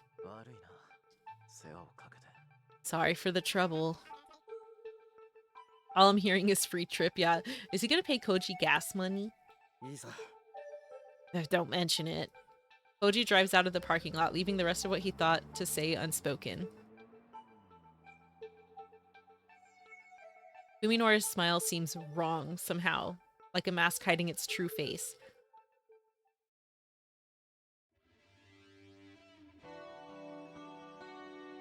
Okay, hold on. I gotta go piss girl really quick. So I'm gonna go pee. I'll be right back.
Meow, meow, meow. I'm back. Bladder empty. Yo finds herself sitting alone in the cafeteria, searching for a familiar face as her lunch cools on the table in front of her. Welcome back, thank you. I get cough drop. Talking always makes my throat so patchy. It's patchy and dry when I read this game.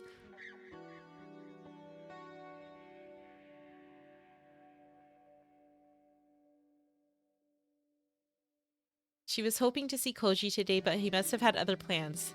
That wouldn't all be unusual. Normally, Omi and Fuminori would pick up the slack. But Omi and Fuminori aren't here anymore. Yo puts down her chopsticks and her appetite is ruined by the lack of company and by the anxiety eating her. Omi's missing, Fuminori's turned on her, and she has no idea why. If Koji were here, she could count on him to distract her with some idle conversation. Now that she's all by herself, Yo becomes keenly aware of how little tolerance she has for her loneliness. She begins to feel paranoid, like the whole world is plotting to take everything from her that she cherishes. Damn, girl. What's going on here? Where has Omi gone? Uh-oh. Is Fuminori really unrelated to her disappearance? Or is he the key to this mystery, as Koji and Dr. Tombo suspect? Is she gonna go to his house? Then Saya's gonna get her. Yo recalls the events of last Thursday. Alone and without an outlet for her pain after Fuminori verbally eviscerated her. Yo was lucky enough to run into Koji. Although he could hardly make her problem go away, his kindness was a comfort. At the same time, Omi was on her way to Fuminori's house, and she hasn't been heard from since. Yo has only been aware of Fuminori's connection to Omi's disappearance since yesterday, when Koji revealed the truth during their visit to the hospital. What if... A new possibility occurs to her, a reason for why Omi suddenly decided to visit Fuminori.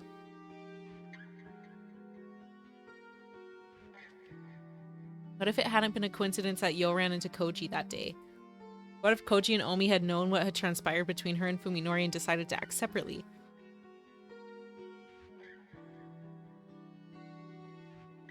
Omi might have seen the confrontation in the courtyard. She might have been eavesdropping. It's not unthinkable.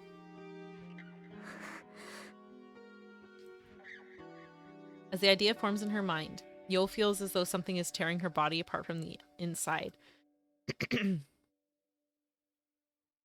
It's only a possibility, but if it's true, then whatever happened to Omi is Yo's responsibility too, isn't it? Girl, no, it's okay. Yo clutches her head, groaning in agony. The food on her tray is now cold, not that she would have eaten it anyway. Despite her frustration and anxiety, Yo's unable to act on her own. She has never been good at adapting to challenges, and no one would ever call her proactive. She hasn't the slightest idea of how to respond to this situation. Good night, sleep well, sweet dreams, baby, and thanks for stopping by.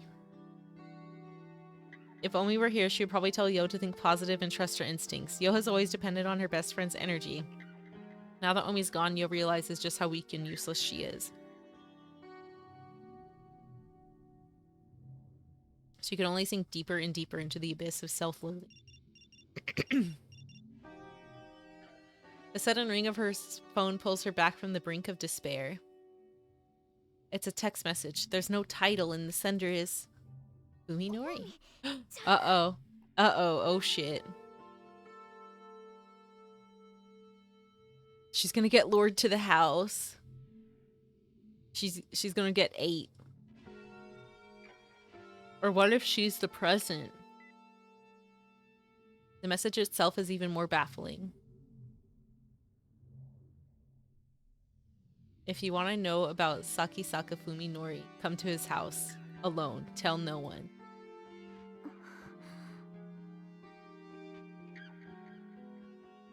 This message bears no trace of Omi's personality, but Yo can't deny that it was sent from her phone. She takes a deep breath to calm herself before typing her reply, taking care of that excitement doesn't cause her fingers to slip. Is that you, Omi? Where are you? Yo presses send. The screen shows that her message was received. As she waits for a reply, her mind fills with questions.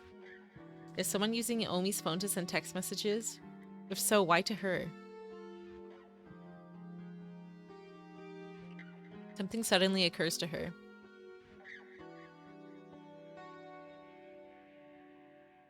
She and Omi have exchanged countless messages over the years, many of which contain the sort of embarrassing confessions that close girlfriends share. At times when her feelings for Fuminori grew too strong to contain, Yo often put them into words for Omi to read.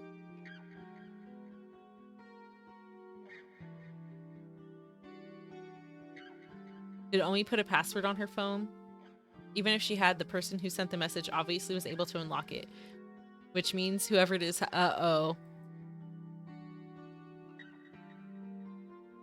Do you want to know about Sakisaka Fuminori?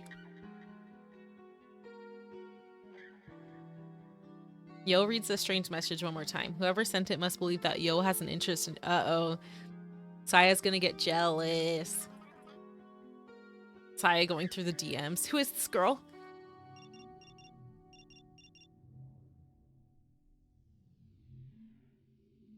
The phone rings again, startling Yo, but she quickly recovers and looks at the screen. There's no title, and the sender is still Takahata Omi. I'll tell you everything when we meet. Come alone. Tell no one. It's not Omi. She would never try to scare Yo with such a mean-spirited prank. Anxiety has brought Yo almost to tears. Her mind isn't made to deal with this. Call the police! Who's using Omi's phone and promising to reveal Fuminori's secrets? Who?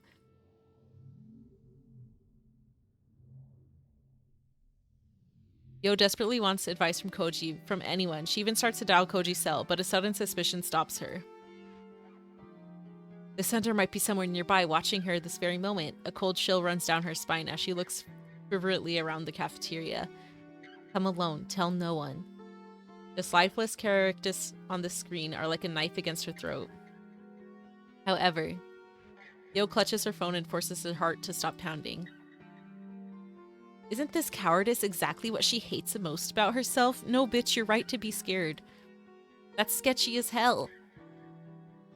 Doesn't she want to know what she's capable of? Doesn't she want to do more than sit and wait? Oh my god, no. You want to live. It's fine. It's okay. You don't have to do this. Yo realizes that her hand is shaking.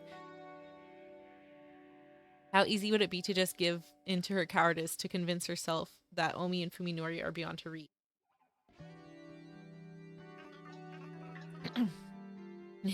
Cowardice? No, girl. It's called survival instinct, exactly.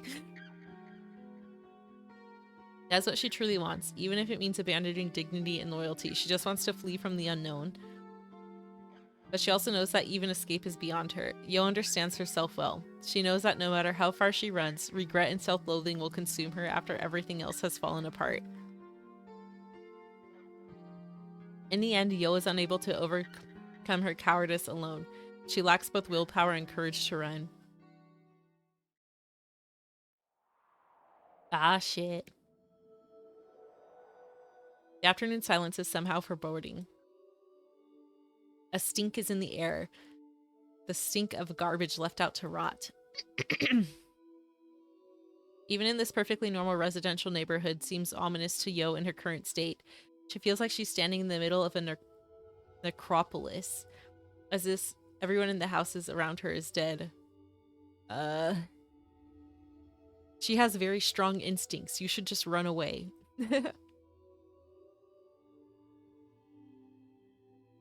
Yo pushes her fear aside and presses the buzzer on the Sakisaka residence. Fuminori wasn't in class today. Is he home? He couldn't have sent those awful messages, could he? She doesn't even want to consider the possibility, so she forces the unwelcome thought from her mind. There's no response from the intercom.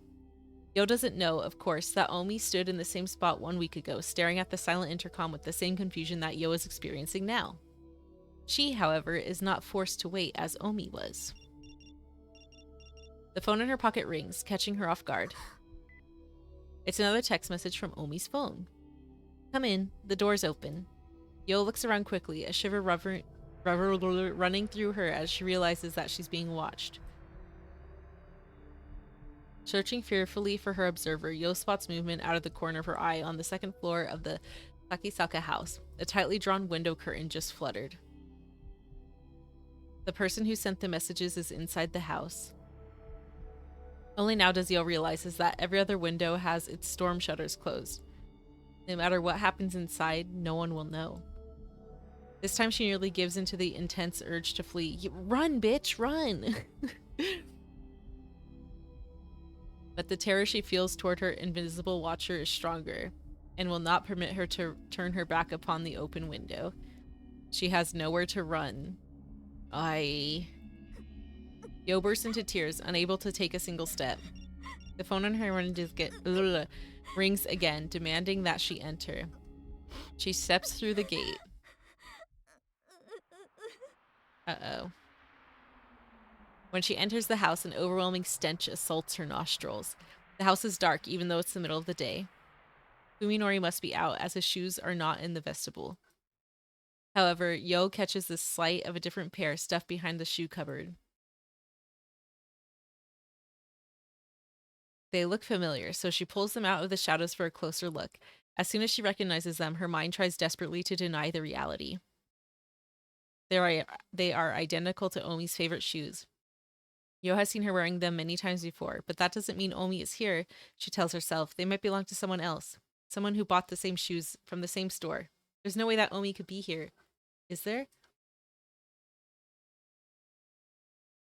With a sudden flash of clarity, Yo presses the most frequently used speed dial button on her phone in her tightly clenched fist. The phone dials Omi's phone number. It takes only a second for the signal to reach the nearest relay station, and then a familiar ringtone echoes throughout the house. It's coming from the second floor. Someone must still be up there in the room with the moving curtains. Omi's phone rings for just a few moments, then stops, as whoever holding it realizes Yo's intentions. For the first time, Yo feels the definite presence of her formless guide. 誰ですか？ Who's there? She gathers the courage to call out into the house, but there's no response. Whoever it is must not want to be seen. Swallowing hard, Yo walks down the hallway to the staircase. Maybe it's Omi. Maybe Fuminori. Surely it's the two of them playing a prank on her. Koji might even be here with them. Yo's mind fills with comforting images of her friends. She needs to believe that there's still hope. Otherwise, she could not take another step. おみちゃんだよね。 Is that you, Omi-chan? 坂くんだよね。 Fuminori, are you there? Oh no, she's cute. Just run away. As she climbs the stairs one at a time, Yo calls out in a choked voice with tears. When they see her sobbing, they'll probably laugh at her. Let them. It would be the happiest moment of her life. She just wants this torment to end. She tries to move faster, but her trembling legs will not let her. Hold on.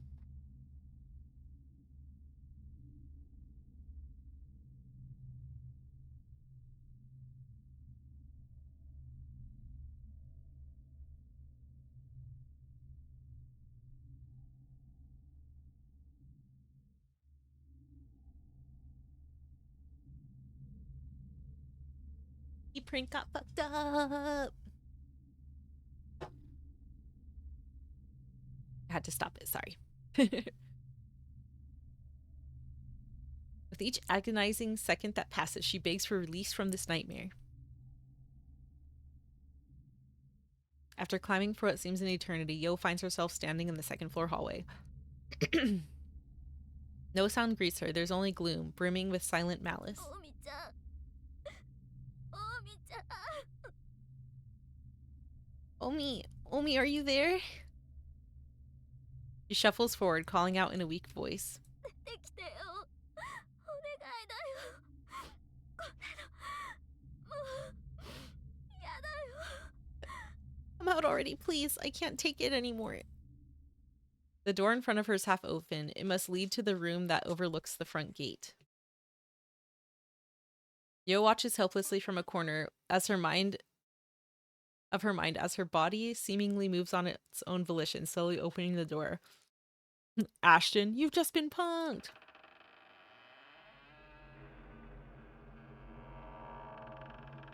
The room is empty. The damp, stinking air clings to Yo's skin.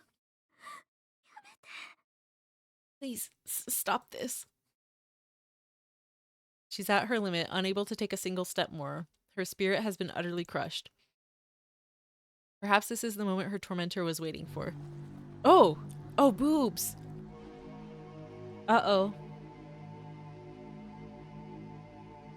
I don't have a safe for work Sasuke.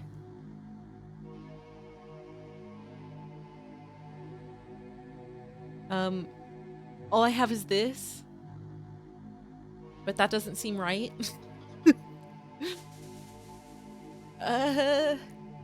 Okay. Where's my where's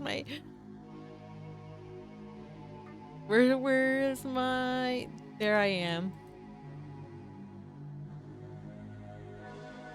Alrighty.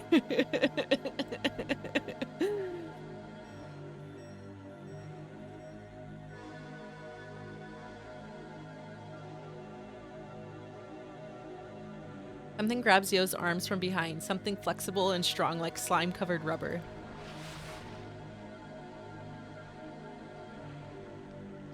As the thing binds her limbs, finger-like appendages tear through her blouse and force their way inside.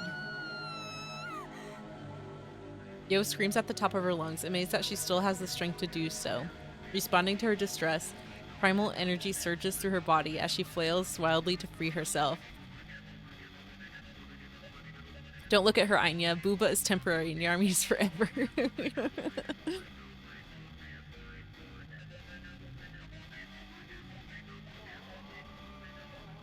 However, the grip of the thing behind her remains unbreakable.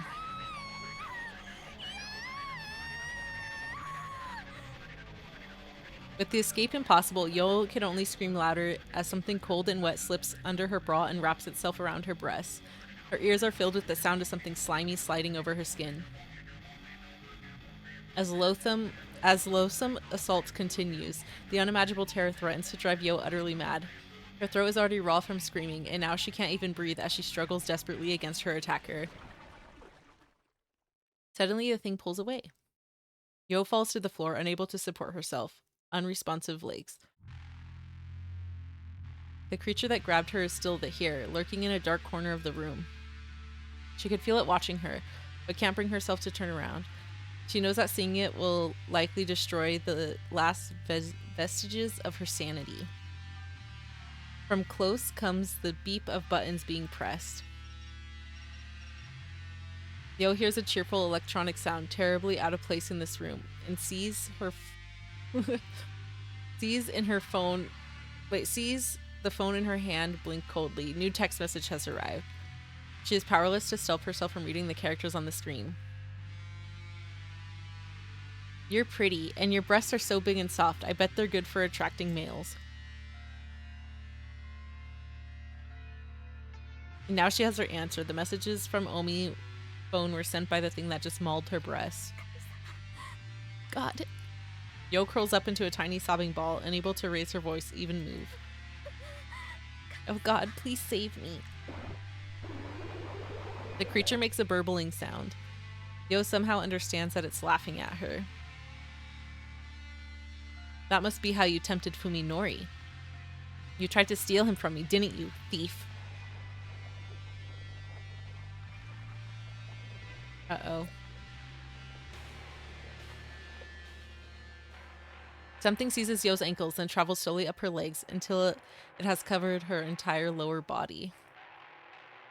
Bro, there's like splooge on her throat. Some primal female instinct tells her exactly what's going to happen. She will be raped and powerless to resist a fate even worse than death. Stop, she pleads feebly, even though there's no hope that the inhuman creature will be merciful. How can Saya, like, Saya went through that and then now she's just like gonna do it to some other person? That's fucked up, Saya. She hears its bubbling laughter again. The thing is enjoying her sorrow, her despair. Yo no longer has the strength to resist the monster atop her. She is only able to shiver in revulsion as the cold, slimy thing covers her body. Her sight grows dim, her mind sinks deeper and deeper into a black swamp-like abyss. A weight pushes itself between her legs, but it seems so far away.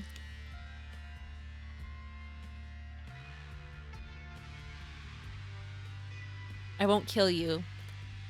Though her mind is now barely functioning, Yo hears a voice whisper to her inside her head. It's a girl's voice, sweet and sinister, with the cruel innocence of a child gleefully plucking the wings off of butterflies. Instead, I'll let you share in our happiness. Rejoice, Yo. We'll love you to death.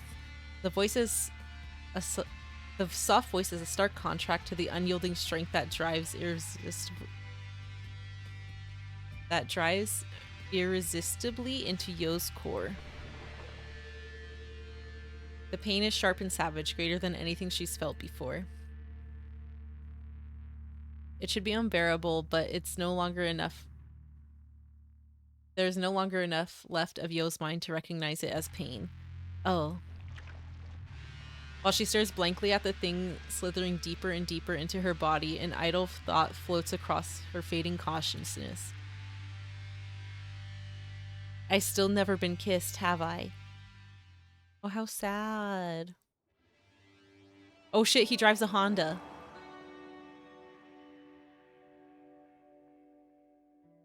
It has begun to snow by the time they pass Utsunomiya on the Tohoku Expressway. I hope the roads aren't snowed out, Koji says. In the passenger seat, Fubinori is glazing out of the frosted window in silence. He's been in this trance-like state for almost an hour now. Taking advantage of his inattention, Koji stares abashedly at Fuminori from the corner of his eye. He still doesn't understand the danger signals that he's been getting from the man. Fuminori has stopped avoiding Koji, and he's even looking at him in the eye when he talks. So why does it seem even more distant now than he did when he was trying to push his friends away?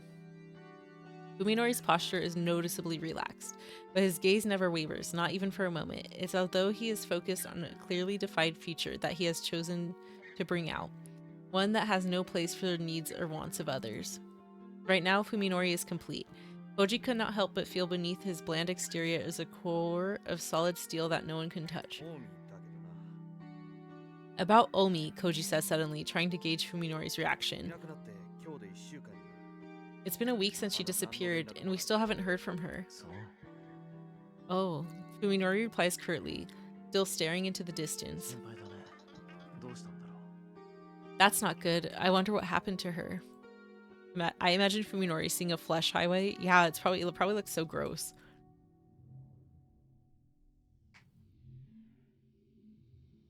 Fuminori's tone is completely emotionless. Koji might as well have asked him about the weather or the condition of the mountain roads near their destination. もう一度聞くが、お前何か思い当たる節はないか？ I asked you this before, but are you sure you don't have any idea what happened to her? いや、全然。 Nope, not a clue. Fuminori answers in the exact same tone he used when Koji first questioned him following Omi's disappearance. まるで気にかけてないみたいだな。 Koji's eyes narrow. It's like you don't give a damn. そんなことないさ。 That's not true. Finally, Fuminori shows some emotion. He sounds hurt, like he can't believe Koji would think such a thing. 彼女、僕の家に来る途中でいなくなったんだろう。 She disappeared on the way to my place, didn't she? Of course I'm worried. Suddenly, frustration wells up inside Koji. If possible, he'd like nothing more than to beat secrets out of Fuminori's head. Koji's worried sick about Omi. To have his concern brushed off so coldly would be unbearable coming from a complete stranger. But from Fuminori, who was his best friend? Fuminori never used to be this callous. Even if Koji tried to interrogate him, he'd probably never find out what changed him so. If Fuminori were still just hiding inside the shell that he'd erected around himself after the incident, Koji might have been able to get some answers out of him. With the sly, evasive Fuminori, however, there is nothing Koji can do. Fuminori will never reveal his true intentions, not to anybody. All that's left then is for Koji to discover the truth on his own. オウミはな、筑波のことでお前に話があったんだ。 Omi was going to talk to you about Subuka, you know? うん。 Oh? Fuminori smiles bitterly at the mention of Tsukuba's name, perhaps feeling sympathy for her pain. To Koji, however, it seems like pity, the sort one directs at an ant or a worm. 筑波さんか。参ったね。 I wouldn't know what to say. To be honest, it's been hard to talk to her after what happened. Unbelievable. If Fuminori's feelings for Yo were really this cold, then he would have rejected her when she first confessed to him, but he didn't, or at least the Fuminori before the accident didn't. Once again, Koji can't help but wonder if this man who looks like his friend is really a different person, who only possesses the memories of him.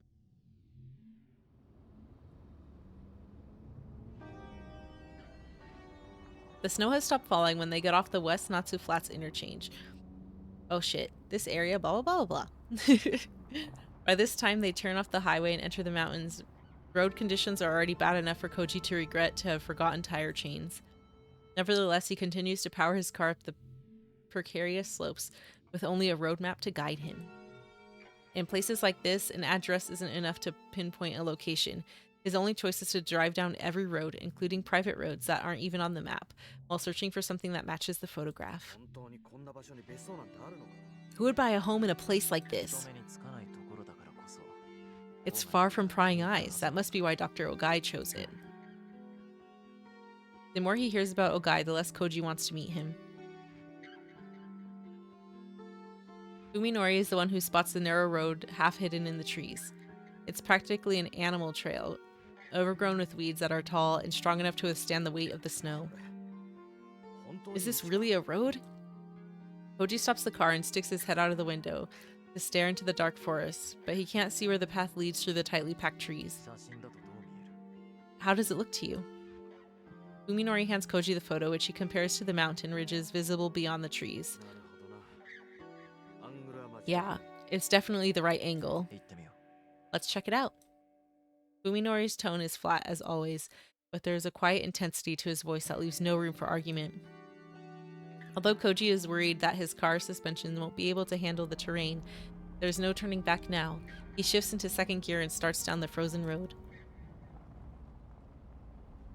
The sun sets early at high altitudes. As the car creeps up the mountain path, Koji catches glimpses of the trees of the gradually darkening sky. The forest is completely still, with no sounds save the rumble of the car's engine and the crackle of snow and brush beneath its tires. Fuminori is once again silently staring through the front window. In the ominous silence, Koji feels the same faint chill that he felt when he was standing before the Ogai's suburban home. It feels wrong, as though he is traveling deeper and deeper into a world not of his own. After some time, a blocky shape suddenly appears amid the trees, standing out against the twilight sky. Twilight? It's the Cullens' home. You know, the Cullens lived in the woods too. Oh my god, and Carlisle was a doctor? What if this is just the Cullens' like Japanese home? Koji turns off the engine and compares the structure in front of him to a picture in this hand. A perfect match. Before he could tell Fuminori, however, his friend is already out of the car. Oi. Hey!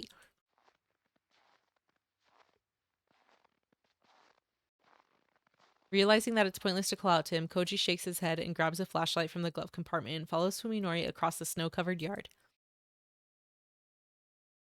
The photo must have not been taken recently, as the old rundown cabin before them clearly has been left to the mercy of the elements for some time. Aye! That scared me. The front door appears to be locked, but Fuminori kicks it down without a second thought. Koji just watches, knowing that nothing he could say now would matter.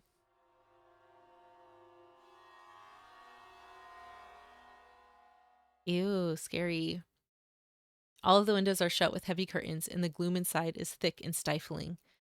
Fuminori turns his own flashlight on and starts rummaging through the cabin without regard of the owner's privacy. Koji is reluctant to do the same, but it's obvious that this mountain retreat has been abandoned for a long time, just like the house in Tokyo. There's no point in being considerate now.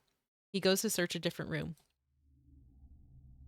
Soon after entering the cabin, however, he realizes that their search is meaningless. There's nothing inside but bare necessities of life. Some rooms are even completely empty, save for a thick layer of dust on the floor. Of what few pieces of furniture are present, more than half appear to have never been used. There's an empty chest of drawers without a single scratch or handprint, but bearing the telltale signs of mold and moisture damage. The condition of the cabin is eerie, though it's in a different way than the filthiness of the house in the city. It's like someone put together a mock-up home and then left it to decay. The only signs that anyone lived here are found in the toilet, the bath, the kitchen, and the bedroom. It appears that the cabin was never used for anything more than eating and sleeping. Beneath the darkened sky, the snow itself seemed to glow with a cold white light. The scene is like something out of a fairy tale, but to Koji it serves only as an unpleasant reminder that he has stepped outside of the reality that he knows. Next to the front porch is a plain wooden door half buried in the ground. It is locked, of course, but Koji sees no reason for restraint after what Fuminori did to the front door. The door offers surprisingly little resistance to Koji's heavy kick, breaking open to reveal a set of concrete stairs leading down into a pitch-black basement. Don't go in a basement! Cabin in the woods, basement, creepy best friend. Seems like a good idea, Koji. Koji would prefer to leave such a forbidding place to Fuminori, but it's not like he could just ask him to take his place. He descends into the chilly darkness with the beam of his flashlight leading the way. Why are all his friends so dumb? It turns out to be nothing in the basement but a storage room and a boiler, exactly what one would expect to find in an isolated mountain cabin.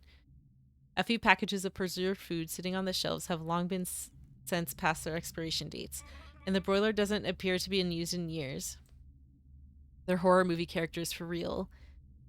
Koji guesses that Ogai's mountain home has been abandoned longer than the house in Tokyo. When Fuminori simply mistaken when he said that Ogai might live here, or was he lying from the beginning? Not sure what to do next, Koji goes back up the stairs and walks around the outside of the cabin, and there he finds the backyard. Oh well, oh no, it's gonna be the ring. I can't look. It's in much worse condition than the front yard, having been mostly reclaimed by the forest, and it must have been neglected even when the cabin was still in use. The remnants of a woodshed lie in the yard, the mushrooms growing on it speaking to how much time has passed since its collapse. Next to the rotten logs, however, stands a circle of stone that has not yet succumbed to the elements. A well. The well has no bucket or pulley, and when Koji peers carefully into it, he sees that the water is no longer flowing. It's probably been less than 10 meters deep, depending on how much mud is piled up inside. Koji's search of the cabin has revealed nothing of interest, inside or out. Sadako and Saya are besties, probably. They got the long black hair, the white dress. Leaning against the edge of the well, Koji wonders why Ogai bought this remote home deep in the mountains. What was he doing here? As far as Koji can tell, there's no sign that more than one person ever stayed here. It's far from prying eyes. Fuminori's word plays back in Koji's head. Could this have been some sort of secret refuge, a place to remain hidden from the world? That could explain why there's nothing to suggest that whoever lived here did anything more than eat and sleep. Koji suddenly remembers the doctor he met yesterday at T University. Maybe she'd know something. He takes out his phone and calls the number. There's barely a signal, but it manages to get through. Koji's hopes are soon dashed, however, when the call goes straight to her voicemail.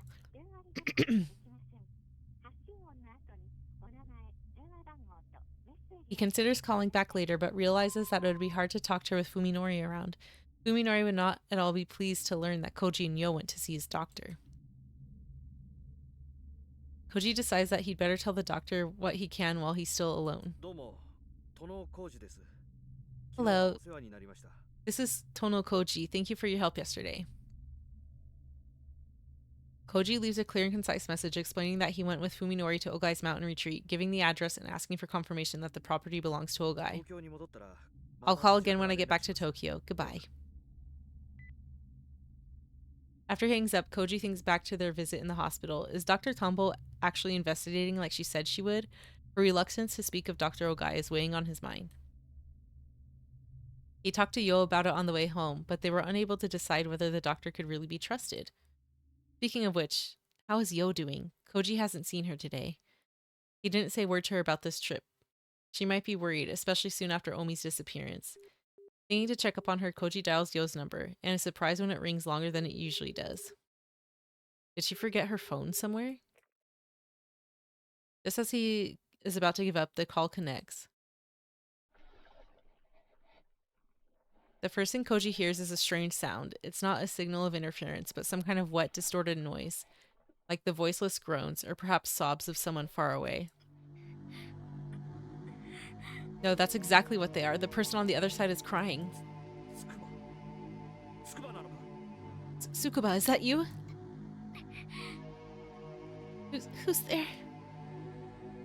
There's a response, but is it really Tsukuba's voice? It's too twisted with agony for Koji to tell. Panic surges through Koji as he realizes that something is terribly wrong.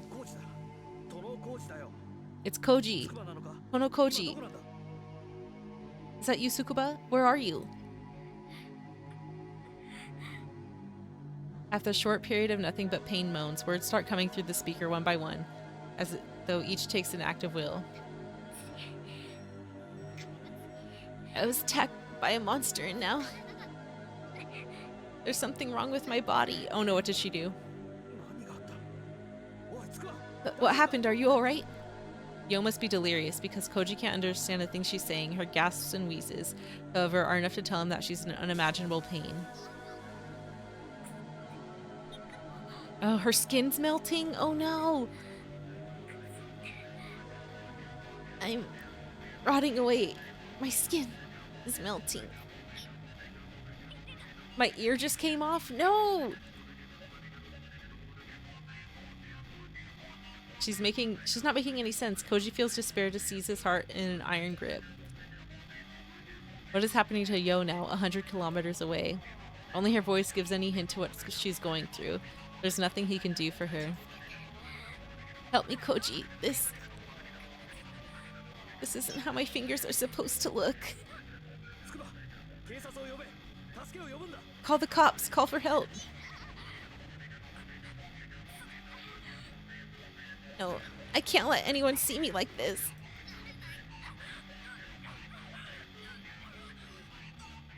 Yo suddenly breaks into a violent hacking cough as though trying to expel something from her throat. Tsukuba! Koji screams into the phone. Yeah, she probably did. His reason overwhelmed by unimaginable horror.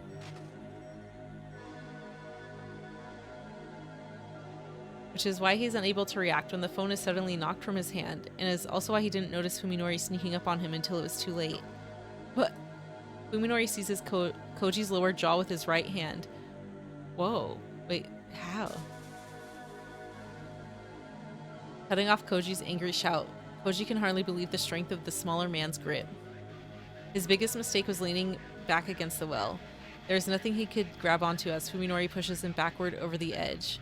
He can only flail his arms vainly against the air. Oh shit. Koji soon loses his balance entirely. Feels a terrifying weightlessness as the world spins before his eyes. Before he could realize what's happened, his back strikes something with tremendous force.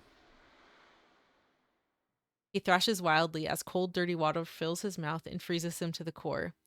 Only when his fingers find the wall of the well is he able to regain his sense of direction and right himself. On his hands and knees in the mud, Koji vomits filthy water out of his lungs. Fuminori. He tries to shout, but it comes out as a hoarse groan, distorted by the echo of the cramped space. Oh my god, sorry. That's my favorite Seiyu right there. Wait, can I replay the...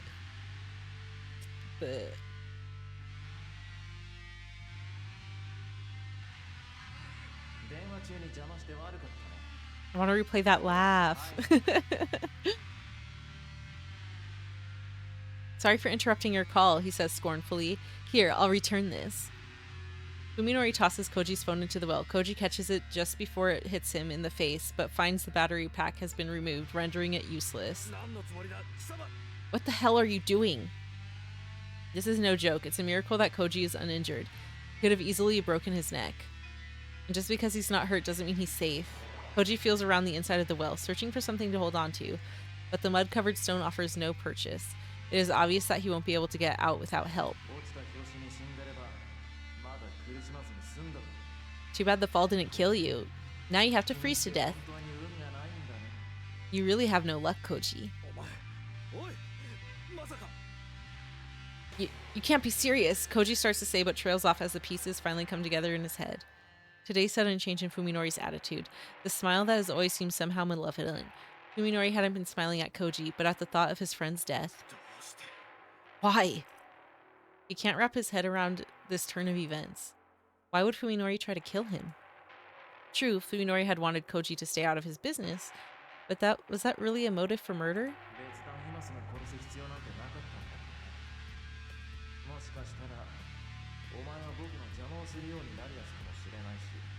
It's not that I needed you dead right now, exactly, but you might have become trouble later on. So I figured I might as well take advantage of this remote location to, well...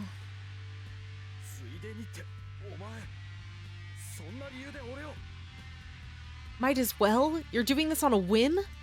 Yeah, might as well, get it? Well. Do you really need a reason to die? Fuminori replies coldly. He sounds truly amazed that Koji would ask such a thing.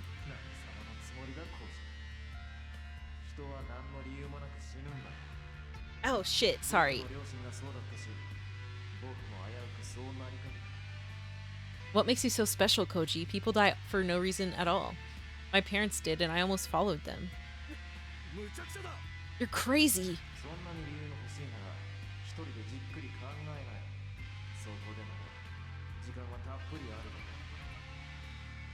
Come up with your own reason, why don't you? You'll have plenty of time down there. He really is ready to forsake his humanity. He really is. He's literally just like, fuck these bitches. Fuminori disappears from view, leaving Koji alone in the darkness with nothing to connect him to the outside world. Oh, but the doctor's gonna come. Koji shouts at the top of his lungs, knowing that beyond a doubt that if Fuminori leaves, all hope of rescue will vanish with him. No one will ever hear him calling out from the bottom of this mountain well.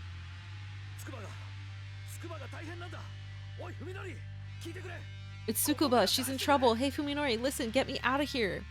His desperation, Koji is no longer comprehends the futility of begging for mercy. No god or devil will answer him. His only hope is that Fuminori will have a change of heart. Praying for a miracle, he keeps on calling Fuminori's name.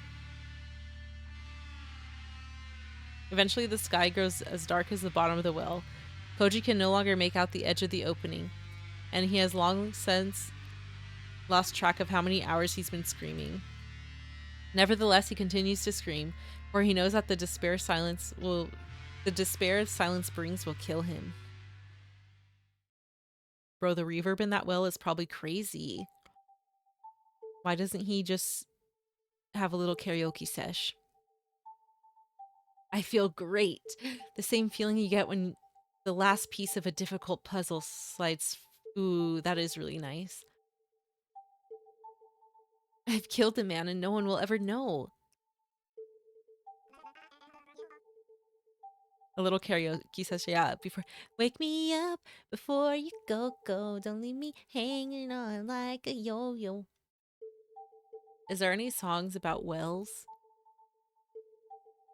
I'm wishing for my prince to come, or for my love to come to find me today. Ha ha ha ha. It's a long way back to civilization, but neither the cold nor the exhaustion can ruin my good mood as I walk alone down the snow-covered mountain road. I was tempted to use Koji's car, but that would have introduced a flaw into the plan. I don't want anyone to connect me to the disappearance. The plan formed in my mind the moment I realized how remote— oh my gosh. As soon as I realized that it was super remote, I was like, I'll kill him. Even if I couldn't find anything to lead me to Dr. Ogai, his absence would at least prove the cabin had been utterly abandoned, in which case it would be the perfect spot to take care of a problem. I knew coming all the way out to Tochigi wouldn't be a waste of time. I didn't even need to use the meat cleaver hidden under my jacket. A dry well, it's like fate itself provided me with the perfect setting. That idiot didn't even realize the danger he was in, and his phone call distracted him enough for me to take him by surprise. Now, one of the two people whose questions might have caused trouble for me and Saya has vanished from the face of the earth. All that's left is to eliminate the other. Tsukuba Yo. I mustn't underestimate her just because she's less aggressive than Koji. Even she should be able to see a connection between the disappearance of her two friends. I suppose I should be thankful that it was Yo to whom Koji was talking on the phone. If he had reported our location to a third party, I would have to track down and eliminate that person too. He's giving big light Yagami energy. It's giving the I'll take the bag of barbecue chips up to my room because I'm the only one in my family that likes barbecue flavor.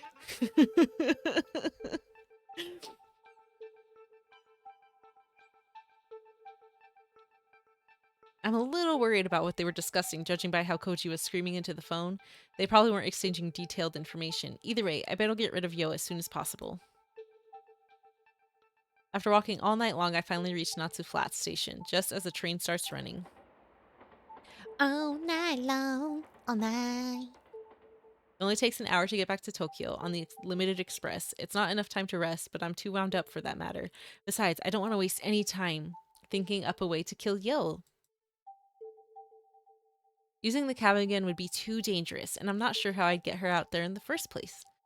I just exploded in her face the other day. I doubt that she'd be quick to trust me as Koji was, which means that it'll be difficult to get her alone.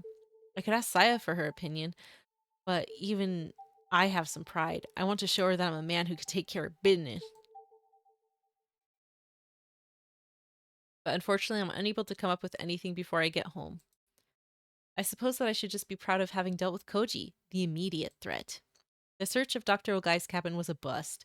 No trace of him having been there. But I see no reason to be frustrated. Saya isn't at all concerned about the doctor's whereabouts. So looking for him is just something to satisfy my own curiosity. Tadaima. I'm home. It's morning, half a day later than I normally get home, and the sound of Saya running down the stairs tells me just how impatient she was for my return. Makes me feel all warm inside. おかえりふみのり。 Welcome home, Fuminori. She throws her arms around my neck. Her smile is at least 20% brighter than usual. 遅くなってごめんね。 Uh-oh. いろいろ予定が変わって She's gonna be like, I killed her. I'm sorry I'm late. There was a change of plans. ううん。私の方ももうちょっとで準備が終わるとこ。 It's okay. I'm just about done with my preparations too. 準備 Preparations. Saya responds to my confusion with a mischievous smile. ふみのりをね、びっくりさせる準備。 I'm getting a surprise ready for you. どういうこ What kind of surprise? まだ内緒。それよりふみのり疲れてるでしょ。 That's a お secret. 腹空いてる？それともお風呂？ Oh my god. Do you want dinner, a bath, or me? Anyway, aren't you tired? Do you want to eat or take a bath first? I don't realize how hungry I am until Saya mentions it. I walked all night without a bite to eat, and now my stomach's emptiness becomes painfully clear. However, I just can't sit down to a leisurely meal while covered in dirt and sweat of the road. と軽く何か口に入れてそれから風呂に入りたいな I like to grab a quick snack and then get in a long, hot bath first. そう言うと思って沸かしてあるよお風呂。一晩 Oh my god, she's such a good wife. 寒かったでしょ。 I thought you'd say that, so I got the bath ready. You must be cold after being out all night. それも Yeah, I sure am. I'm amazed by Saya's foresight. She's always ready to give me what I want before I want it. Oh my god, are they bathing together? 大変だったんだ。 By bath, do they mean... What would bath be? Sounds like you had a hard time. While soaking in the bath together, I tell Saya about my 楽し adventure. みは思った以上に楽だったんだよだが帰り道がね Killing him was the easy part. Getting home was the hard part. Wait, oh, normal water is gross to him. Yeah, so what would he bathe in? Blood? The heat of the bath is soothing. I wonder if it's just the sensation. Like maybe if the water smells, maybe the water still feels good. As is the sensation of Saya leaning back against my chest as she massages the fatigue out of my stiff leg muscles. I'm home. Contentment fills me. I don't even need to sleep to relieve my exhaustion. Just like the living room and the bedroom, the bathroom is painted in colors that Saya and I find pleasing. We have left the entrance of the hallway untouched, just in case someone should see the inside. So these 3 rooms are the only places I could relax in my own home. この季節でも山の寒さは尋常じゃないね薄着で行ったのはつくづく失敗だった It was cold in the mountains, even for winter. I should have worn heavier clothing. 中あたりは凍死するんじゃないかってヒヤヒヤしたよ I was afraid I'd freeze to death when it got dark. そのコージって人の服も取り上げて重ね着してくればよかったのに。 Why didn't you just take that Koji person's clothes? おいおい工事は井戸に落としたんだってば I pushed him into a well, remember? His clothes were with him at the bottom. ああ、そっか。 Ah, yeah. Saya laughs and sticks her tongue out bashfully. あと心配なのがつくばよって女の人。 So now there's just that Tsukuba girl to worry about? 工事が消えたのと僕のことを結びつけて考えそうなのはそいつ一人だけだからね彼女の始末が終わった I wish they drew him in the CG with like the dark eye bags and shit. That Soka was so cute for talking about murder. It really was. And she even hit him with the teehee pero with the tongue sticking out. She's the only person I could think of that could connect me to Koji's disappearance. After I take care of her, we could finally relax. Saya glances at me over her shoulders like she knows something that I don't. その人の殺し方、もうふみのりは考えてあるの？ Have you already thought of a way to kill her? それがまだなんだいろいろと考えたんだけどね Well, I haven't been able to think about. I have been thinking about it, but I haven't been able to come up with anything. Hoping you might have some ideas? 任せといて。 Leave it to me, she says, grinning with unusual confidence. さやはね、ふみのりが想像もつかないような方法を知ってるよ。 I've got ways you'd never dream of. It's as good as done. そうか Really? さてと、もういい加減仕上がってる頃だし。 Okay, it should be ready by now. Saya's voice is filled with anticipation. She rises from the bath. よふみのり、Come on, I have something to show you. Should I do this just in case? 私がいいって言うまで開いちゃダメ。わかった？ Just in case. Oh my gosh, I'm in the bloody world. Close your eyes and don't open them till I say so, okay? Oh, I wonder if she changed her body to, like, make her into a monster in the real world so that she looks normal in this world. Oh. Okay. And that's why maybe she's like, that's why my fingers shouldn't have looked like this. My ear fell off. I have no idea what's going on, but I do as Saya says, and I close my eyes. She takes my hand and leads me upstairs. As I wonder what she has in store for me, the sound of crying reaches my ears. I stiffen. さや、 Is 上に何かいるんじゃ。 someone here? 目を開けちゃダメ。 No peeking! She admonishes me and then strokes my arm soothingly. 危ないものじゃないから安心して。 Don't worry, there's no danger. ああ。 Okay. Little by little, the crying grows louder. I could hear the misery and pain in every choked sob. At first, I'm amazed Saya would let someone in our house after what happened 2 days ago, but then I realized something is strange. Isn't Saya the only one whose voice can carry such clear emotion? Oh, shit. Although my eyes are still closed when Saya leads me into the bedroom, my ears tell me that there is someone only a few feet away, and yet I smell none of the human body odor that normally turns my stomach. さあ、ご対面。 Okay, say hello. 目を開けて。 Open your eyes. I open my eyes and I'm struck dumb by what I see. Yep. I guessed it.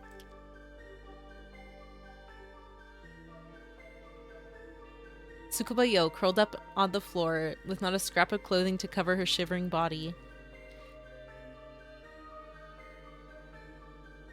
When I first lay eyes upon her naked flesh, I am entranced by the sensuality of her generous proportions, far more mature than I would have expected from her usual pure, innocent appearance. Wait, forget about that. Why is she in my bedroom naked? Moreover, why is she... どう？ふみのり。この子の体、どんな風に見える？ Well, how does she look to you? 綺麗だ。なんで僕にもちゃんと。 She's beautiful, but why can't I... It doesn't make sense. Right? She's gonna get jealous. This is the Tsukuba Yo I remember, not the putrid creature whose attentions I found so unbearable after the incident. My senses recognize her as human, as the human that she is. この子ね。ふみのりのことが好きだったんだって。 This girl loves you, you know. I do know, but I never told Saya. How did she find out? だから私、この子の体を作り変えてあげたの。 So I decided to change her body into one you could love back.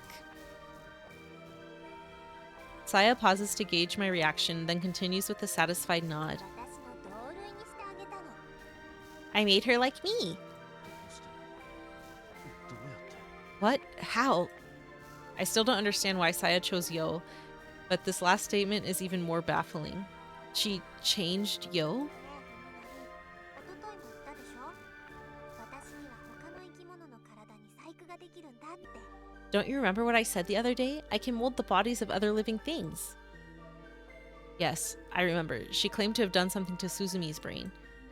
I didn't doubt her sincerity then, but I suppose that had some part of me thought she was exaggerating. I hadn't seen her handiwork firsthand. But now... 隣のおじさんにしたような小細工じゃなくて、今回のは大掛かりな変換だったけど、でもこれが私の能力の本当の使い方なんだよ。 It was a big change this time, not like the little tweak I made to the man next door, but this is how my abilities are really meant to be used. 実際にやってみたのはこれが初めてなんだけど。 This was my first time doing it, though. 本当によ。 Is this really Yo? Yo finally notices my presence and turns her head to face me. I see a faint glimmer of recognition in her glassy, unfocused eyes. Her features are exactly as I remember them. Incredible.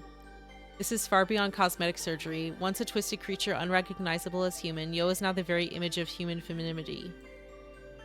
There's no similarity between what she was and what she is, which can only mean that she's become something utterly inhuman. According to Saya, she has become what Saya is. 人か人目の生態構造についてはね。サヤはもうこの星で一番のエキスパートなの。 No one on this planet knows more about the biology of Homo sapiens than I do, Saya declares, her voice full of pride at her first creation. I studied a lot. 教って何を誰から学んだんだいつどうやって Studied? How did you learn this? Who taught you? When? She couldn't have learned it from Dr. Ogai. No teacher on Earth can impart such knowledge or skill. Someone give her a PhD. 毎日海のりの注ぎ込んでもらったじゃない。私の中に。 Did she learn, wait, from his sperm? Come on, don't you remember what you've been giving to me every night? Saya blushes. あれ、要は人間っていう生き物の設計図みたいなものだ。 That's like the blueprint for the human body. Oh shit, she studied his sperm under a microscope. 私にはそれを読み解くことができるの。好きなように She decoded human Dave from his jizz. I can decipher it and then I can bend it to my will.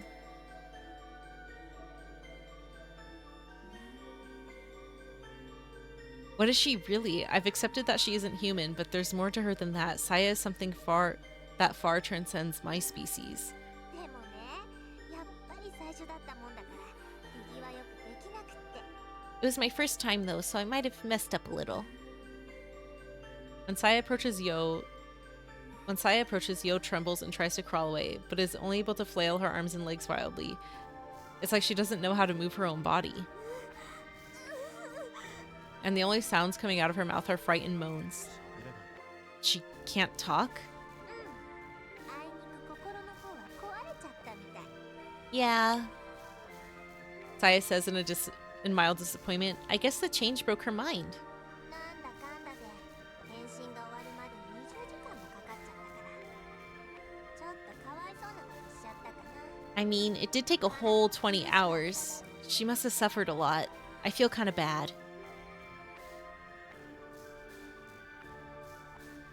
Yo looks up at me pleadingly, as though begging me to save her. She is no longer able to ask me for help, though, or even call my name. どう？気に入ってくれた？ Well? Saya asks, her eyes shining with anticipation. Do you like her? I am at a loss for how to respond. どうって What do you mean, like her? だってふみのり友達や家族が欲しいって言ってたでしょ？ You said you wanted family and friends, didn't you? That's why I got you this present. Her innocent explanation only confuses me further. プレゼントっておいおい子犬か何かじゃあるまいし Present? Come on, she's not a dog. 似たようなもんだよ。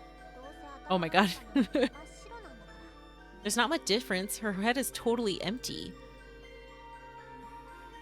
I'm happy Saya wants to please me, but she could have used a little more common sense. 人間一人を監禁し続けるっていうのは It's not that. かなり Holding a person captive is probably a lot harder than you think. 大丈夫だよ。ほら、こうやって鎖でつないであるし。 Don't worry about it. Look, I have her chained up. The only thing preventing Yo from being totally naked is the leather collar around her neck.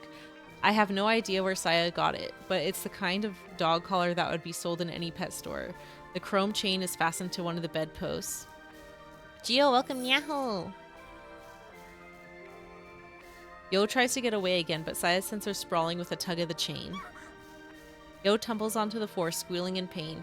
Her actions are those of an unintelligent animal, just as Saya said. それにこの子、どっちみち逃げ出して何かしようとか。 She doesn't have the brains to escape or get help.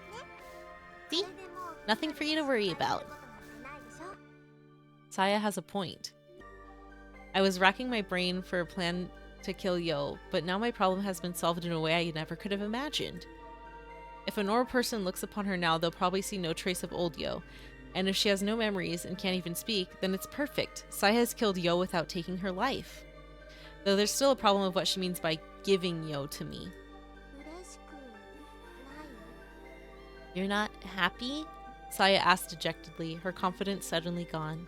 私また何か勘違いしてた？ Did I misunderstand again? 困らせちゃった？ Is this a problem for you? いや No, but この子の世話はちゃんと私が一人でやるよ。 I can take good care of her all by myself. I won't let her make things difficult for you. So can she stay, please? ごめん。 That's not it. The last thing I want is to reject this symbol of Saya's affection. But how can I explain to Saya why I'm not trying to look at the naked woman writhing on the floor? そういうことじゃない。 It's not that. Yo is the first human figure besides Saya I've seen in 3 months since the accident. She's a woman positively glowing with voluptuous feminine beauty. Of course I'm happy, but I also can't ignore the voice of reason that is telling me not to be. 嬉しいよ。嬉しいんだけど、素直に喜んでいいのかどうか。 I'm happy, really, but if I show you how pleased I am, I'm worried that you'll... Huh? Saya looks puzzled, as though she has absolutely no idea what I'm getting at. He's like, I'm horny, bro. この子だって女の子だからさ。 I mean, look, she's still a girl, right? 僕がさやの前に別の女の子と一緒に暮らすっていうのは嫌じゃないのか。 Don't you balk at the thought of me living with another girl? After considering this briefly, Saya finally seems to understand what I'm trying to say. そんな海のりって考えすぎだよ。 Of course not. You worry too much. Maybe I am worrying too much. Although I'm pretty sure that I'm just showing the consideration that any man who's sworn his love to a woman would show. Or maybe Saya doesn't understand that a man faced with a woman's naked body can't help but react regardless of his feelings. おかしい。本当に優しいんだね。 How funny. You really are kind. そうか。 Yeah? この子はね、海のりのこと喜ばすためだけにさやが用意したの。 I only did this so she could please you. 海のりがこの子のこと好きになって、この子と過ごすのが If you like her and enjoy spending time with her, then I'll be happy too. それ遠慮するようなことじゃないよ。 You have nothing to be shy about. こう言っちゃなんだが。 I hate to say this, but I struggle to find the right words to express my true feelings. 男ってその Men are, well, really depraved creatures. And, I mean, Yoshi body has future years, doesn't, right? これって So even though it's nothing like my love for you, I can't help but, get aroused. そのかなり気をそそられるってのか。 Roku, welcome, Yahoo! Yahoo, Yahoo, how are you? With each word I squeeze from my lips, Saya's grin grows wider and wider until she finally starts shaking with laughter. うんうん、わかるわかる。海のりは男の子だからそれでいいの。正常な本能だよ。 I know, Saya exclaims jovially, patting my shoulder with one hand and wiping tears from her eyes with the other. There's no reason to be ashamed of your natural male instincts. いいのか。 Are you sure? I ask again, as though trying to force her to say no. Oh, damn.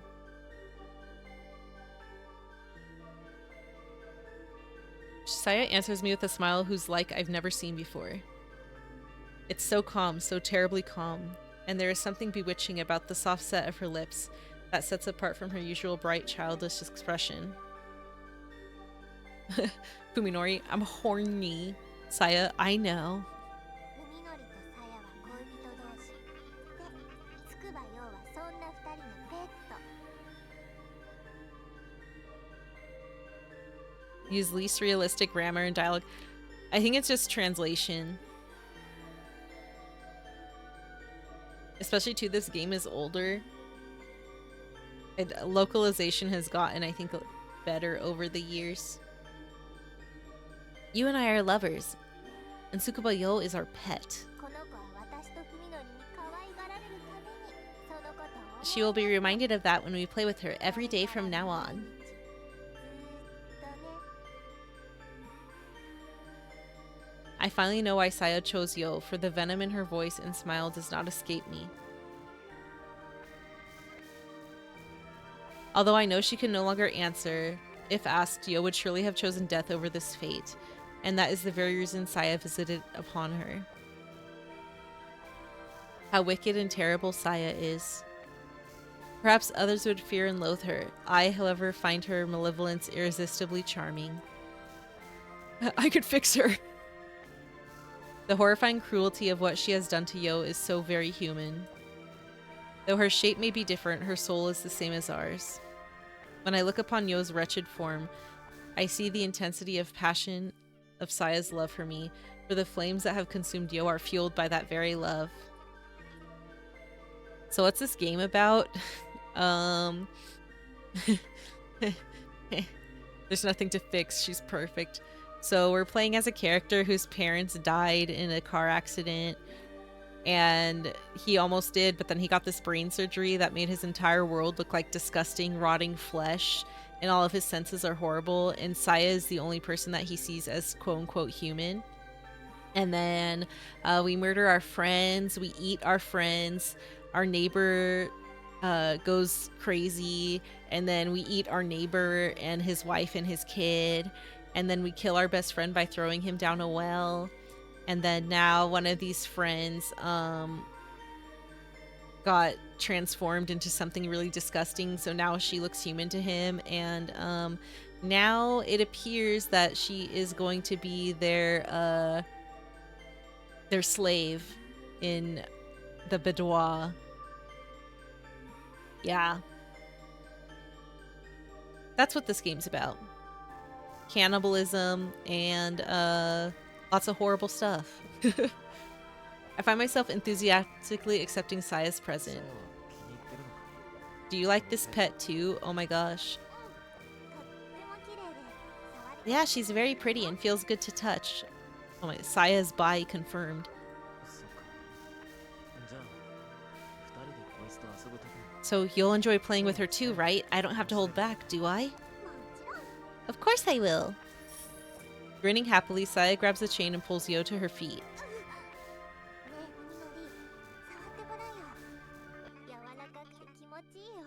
Try touching her, Fuminori. She's really nice and soft. Okay. As Yo looks up at me with teary, pleading eyes, I approach and let my gaze roam freely over her lush body and ripe breasts. I run my fingers through her hair, finding it as smooth as Saya's. Enjoying the feel, I continue to caress Yo's head. Her fearful expression softens a little. Perhaps she remembers me in some part of her mind and believes even now that I will be kind to her. How foolish. Oh.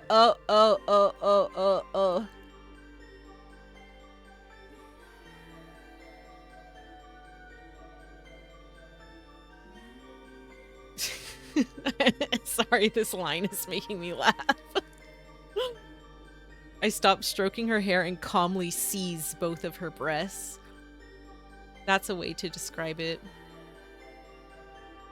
I seized her breast. She flinches in pain at the sudden rough treatment, but I ignore her and continue to knead her breasts as my lust demands. They're incredibly soft. When I squeeze them, it's like my fingers are being sucked inside. Me when I'm a man and right sex.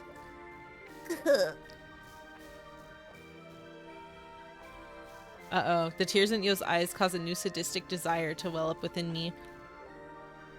It's like Carpe Diem, but Carpe Booba. She must not have been sufficiently prepared, as her choked scream is that of a dying animal. In fact, it reminds me of how Suzumi screamed when I stabbed him with my knife.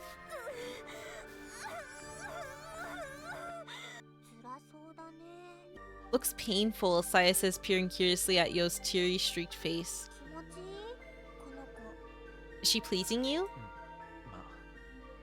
You could say that.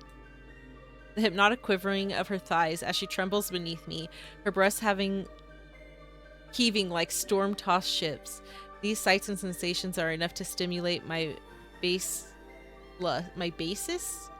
lust, and the night has only just begun.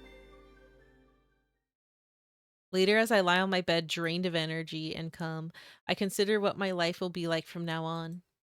Saya is resting on my arms. Yo is curled up on the floor. Yesterday, I could not have imagined the three of us would be a family. A new home, new food, new family, all granted to me by Saya. She has selflessly led me from the brink of death to find new joy amid despair. The extra line, yeah. The basis lust.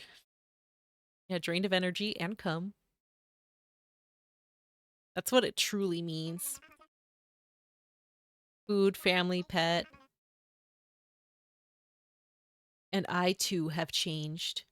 I have killed 2 people with my own hands. I made a third my mindless slave, and yet despite all of that I have done, I am still able to sleep peacefully. Without a doubt, I am no longer the same Sakizaka Fuminori I once was. How far will Saya take me? What will I become?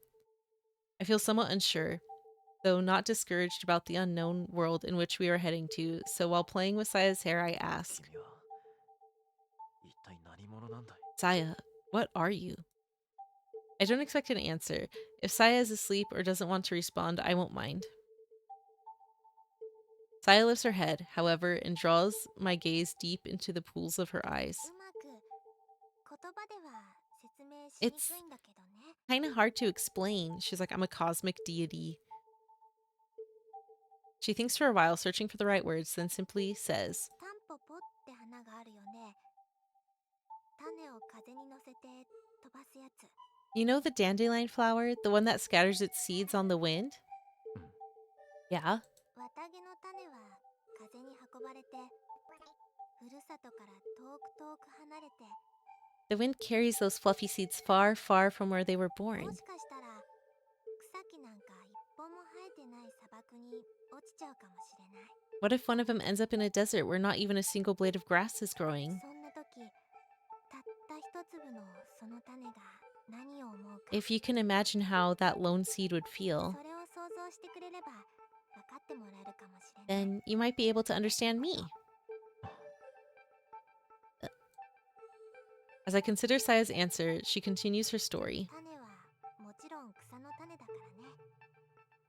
その気になって頑張れば砂漠を That seed is still a baby flower. If it does its best, it will even turn a desert into a garden. ただ一粒だけの種でももしかしたら頑張ろうって思うようになるかもしれない。 Maybe that little seed will decide to thrive. Ah, Azur, welcome, Nyaho. Thank you so much for the raid. Thank you, thank you. Welcome on in, Raiders. My name is Anya. I'm a cafe cat turned human. I'm here to serve up smiles and take over the world. And we're playing Song of Saya, Saya no Uta.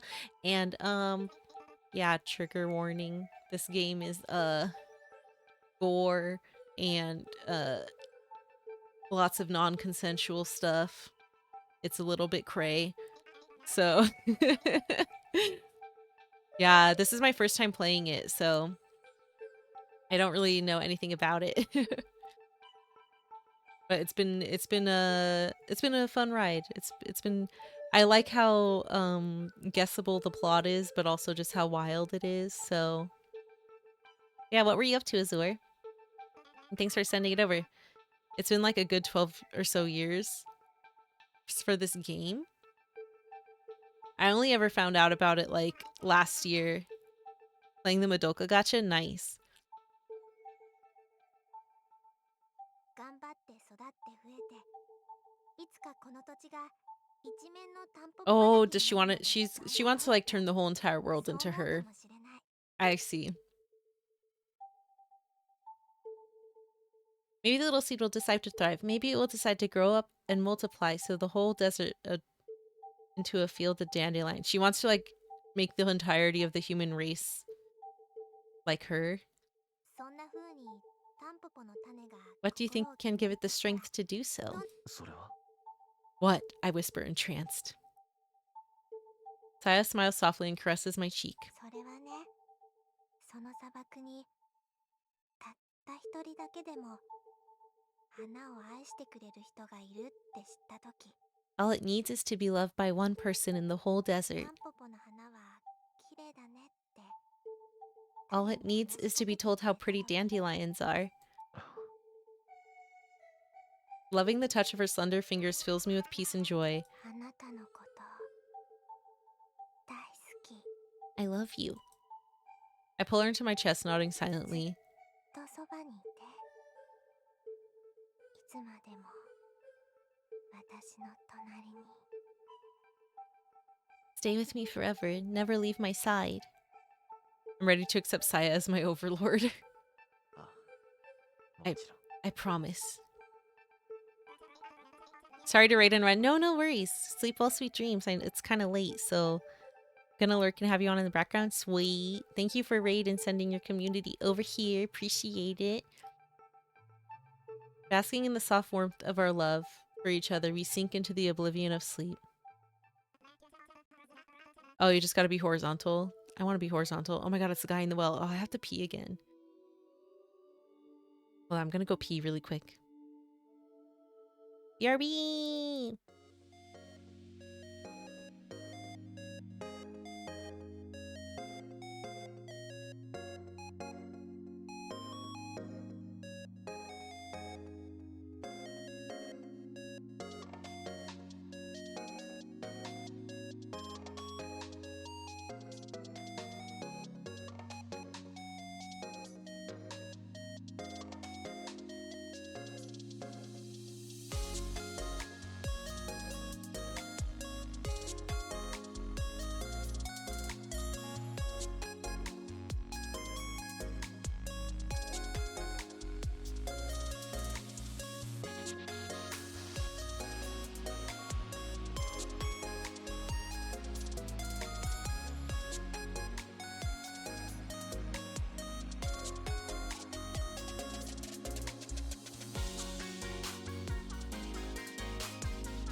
Okay, I'm back.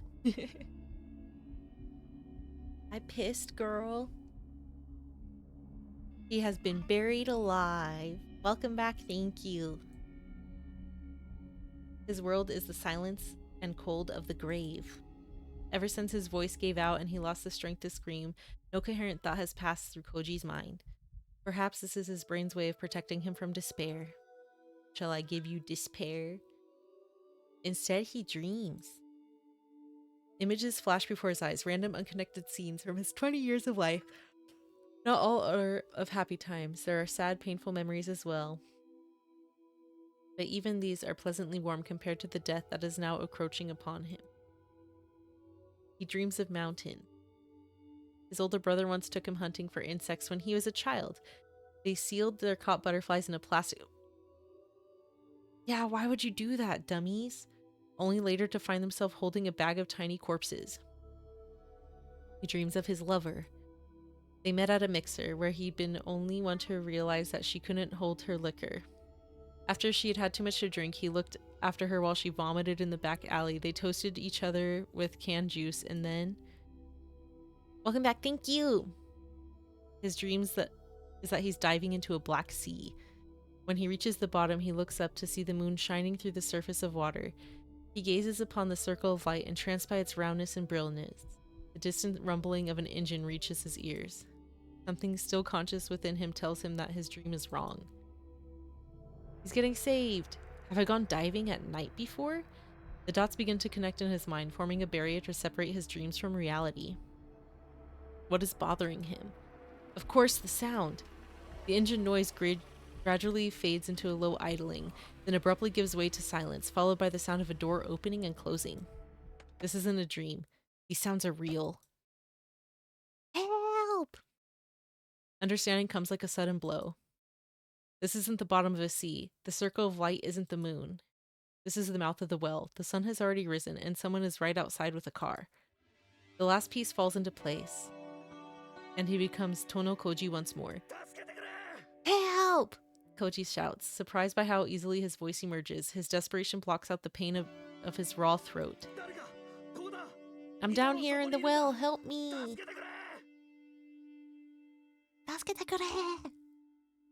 He keeps screaming with all his might. As soon, the echoes in the cramped well become deafening, and he is no longer certain if his screams have any meaning or is he just howling wordlessly. Nevertheless, he continues. His only desire is to be heard, lest he die forgotten at the bottom of this well. Koji's wait is not long, but even a minute feels like eternity on the edge of despair. Soon the circle of light above him partially gets eclipsed by the silhouette of a person staring down into the well. Kono, are you alive down there? A woman's voice. Koji has heard it somewhere before, but for some reason cannot remember to whom it belongs. Just hold on, I'll get you out. The silhouette vanishes, restoring the light to a perfect circle. Fear of being left alone again threatens to send Koji into a panic, but his reason has recovered enough to resist. She said she's going to get me out. I haven't been abandoned.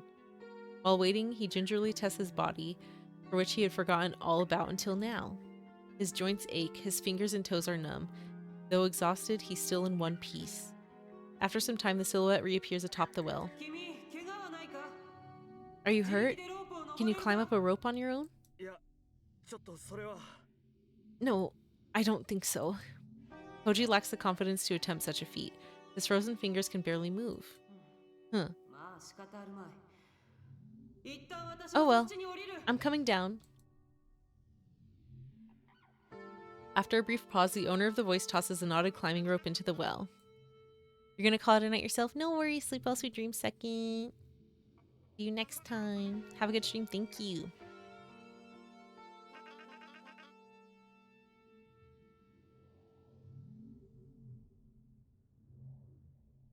He grabs the rope as soon as it reaches him.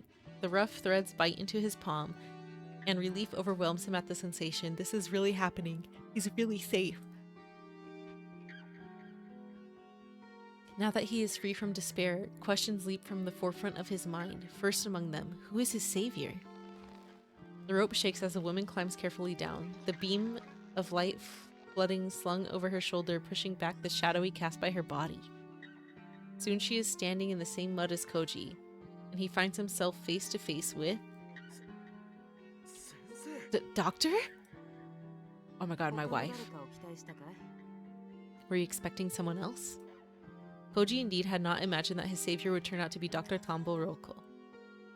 Of course, it took him a moment to recognize her. Instead of a white gown and tight skirt, she's wearing a heavy leather coat, denim jeans, boots with no heel. The boots with the heel. She got that heavy leather coat, boots with no heel. She must have expected a hike through the mountains.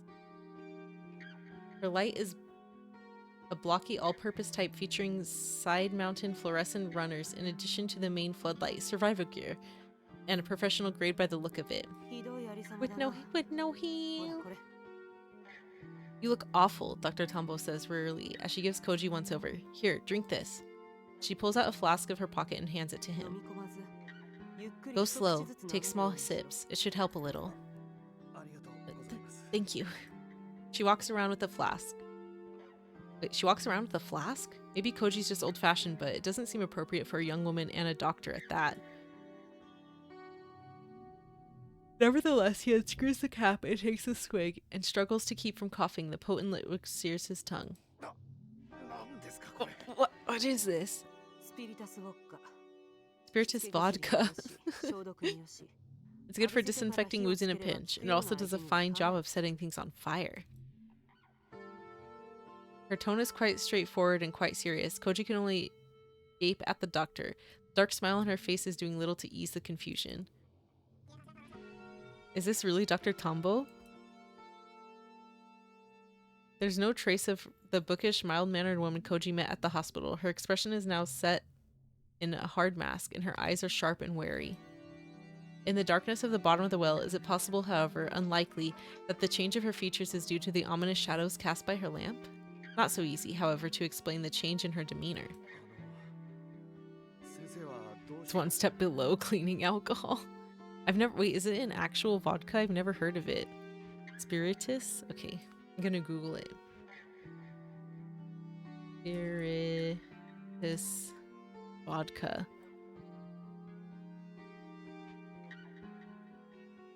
Wait, is it? It's 96% alcohol? Holy shit.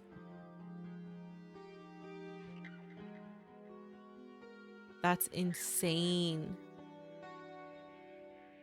It's Polish. It says it's lethal? Question mark? That's insane. I've never heard of this before. Why are you here? 電話をよこしたのは君だろうが。 You called me, didn't you? Ryoko replies brusquely, glaring at Koji like an annoyed professor. 行方不明者を探してる二人組が I tried calling back, and you didn't answer. Neither did your friend Tsukuba. Tsukuba. Am I supposed to think everything's fine? No, but... Koji still doesn't understand why she acted so quickly, but it's a different part of what she said that seizes his attention. じゃあつくばは Wait, Tsukuba? You called her too? したよ。君と一緒で繋がらない。正直なところ。 Like I said, she didn't pick up either. To be honest, I figured you were both dead already. That's right. He almost died at the hands of a man he thought was his best friend. Anger and frustration well up inside him. He can't forgive Fuminori's betrayal, nor can he forgive himself for his foolishness. And now he has no idea if Tsukuba is safe. Fuminori tried to kill Koji. Could he have done the same to her? まあ落ち着け。ここで君がいくら殺気だって見たところで始まらん。 Calm down, why don't you? Ryoko says irritably, turning away from to examine the inside of the well. There's nothing he could do from here. 何かあったと思ったのなら警察には届けてくれたんですか If you thought something was wrong, Koji said to her back, then you must have called the police, right? 警察だと。 The police? Still engrossed in her examination of the walls, Ryoko laughed scornfully at the idea. そうか。君はまだ You そういう still 形 think で that's the way 気が out, つけられ don't る you? ものだと。どういう意味です What's that supposed to mean?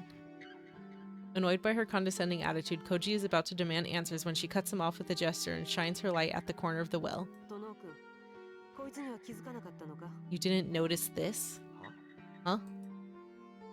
In the light of the lamp, Koji sees that some stones are a different shade than the rest of the wall. It must be what Ryoko is looking for. Huh? No, there wasn't enough light. ずっと真っ暗だ Hmm? Ryoko's gaze moves slowly along the wall, finally coming to a rest on the gap between the two stones. The hole is just wide enough for an adult to reach into open-handed. 君、いいところに落ちてくれたよ。ひょうたんからこう You sure picked the right wall to fall down, Ryoko says with a grim smile. Like they say, it's always the last place you look. She wastes no time thrusting her hand into the opening. After she feels around for a few seconds, Koji hears a thunk of something solid coming together behind the wall. 先生 Doctor? Ryoko pulls her hand out and gives the different colored stones a gentle push. With the rumble of weights shifting, the stones slide smoothly back into the wall. こういう仕掛けか。やられたよ。 So 前に that's how he 来た時は fooled 気づ me. きもしなかった。 I had no idea this was here last time I came. 前にも来た Been here before? Koji wants answers, but Ryoko ignores him and peers into the opening. In the beam of her floodlight, Koji can see concrete tunnel leading into the mountain. 私は先に進む。 Uh-oh. トノ The 君 plot thickens. 君はここに残ることを Secret 勧め tunnel in the well? Secret tunnel. Secret tunnel. Through the mountain. Secret tunnel. I'm going ahead. You better stay here. Her warning is utterly devoid of warmth. Considering his options, Koji looks from the tunnel to the rope and back again. He's practically sweating now thanks to the 190 proof vodka he just drank. But although feeling has returned to his fingers, he still doesn't have the strength to climb. That said, the thought of being alone in the well again makes him shiver. 一緒に行きます連れてってください I'll go too. Please take me with you. まあ好きにしろ。 Have it your way. Off drop time. Ryoko steps into the tunnel without looking back. Koji doesn't hesitate to follow. 前にお会いした時と随分雰囲気が違いますね Scary. At BK, have it your way. You were pretty different than the last time we met, Koji says sarcastically, following Ryoko as she moves cautiously down the tunnel with her light leading the way. ここ君は患者じゃない。営業スマイルが必要か。This isn't the hospital, and you're not my patient. This service doesn't come with a smile. じゃあこっちが先生の字ですか。 So, this is who you really are? さあ、どうだかな。 I wonder, does it どうだっ matter? ていいことだろ。 Roko suddenly stops and stares at the floor. When Koji looks over her shoulder, he sees dust-covered rope lying coiled up in the middle of the path. 何です？ What is it? あの井戸から降りてきたやつの小細工さ。 Something left by the last guy who came down the well. Roko picks up the rope and examines it and hands it to Koji. 長さは私が使ったロープのほぼ2倍。途中に結び目が It's about twice as long as my rope, and it has a knot in it, and both ends have been severed. If they were connected before to make a circle. 外のどこかにこの輪を引っ掛けて井戸の底まで伝って降りる。 You loop one end of the circle around something on the top side, then use the rest to climb down the そ well. の後、ナイフで輪を切って井戸の中に引っ張り込めば。 When you're at the bottom, you cut the circle open and pull the whole rope in with you. That way there's nothing to show you where you went. Roko shines her light down the tunnel, revealing that it ends in a closed wooden door about 10 meters ahead. こうやってここに逃げ込んだやつは追っ手の目をくらませたのさ。 That's how he avoided detection. まんまと Really got me good. 先生、さっき前にも来たっていうのは。 You said you've been here before? ああ、君や崎坂くんだけじゃない。私も以前、王外を Yeah. この別荘に来 You and Sakisaka aren't the only ones. Ryoko said dryly. I checked Ogai's cabin a while back. She got that thing on her. As Ryoko speaks, she opens her coat and pulls out what she had hanging underneath. 他に出口がないとしたら、奴はまだあの She 扉の向こう ready. 側にいるわけだ。 Ooh, she has like the garter on her leg. If there aren't any other exits, then he's still behind that door. At first, Koji thinks that she's holding a steel pipe. Amazed that she would be carrying a weapon, Koji looks closer and is appalled when he realizes what it really is. A gun. And not one of those sleek handguns that he's seen in the movies, but a double-barreled shotgun. The stock barrels have been sawed down for easier concealment, enhancing the aura of its brutal efficiency. 何ですかそれ？ What is that? ショットガン。 A 12 gauge. Ryoko replies blandly, as though naming a brand of cigarettes. 私にはこいつを持ち歩く資格なんてないし。 I don't have a permit, and cutting it down would be illegal even if I did. Any other 他に questions? 質問は？そんなもの持ち出して一体どうするつもりです？ What are you planning to do with that fang?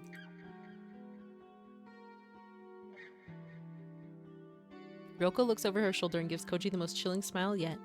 王外の正体を初めて知った時、私はただの善良な一般市民だった。 When I first learned what Ogai was doing, I was a model citizen. I never even gotten a ticket.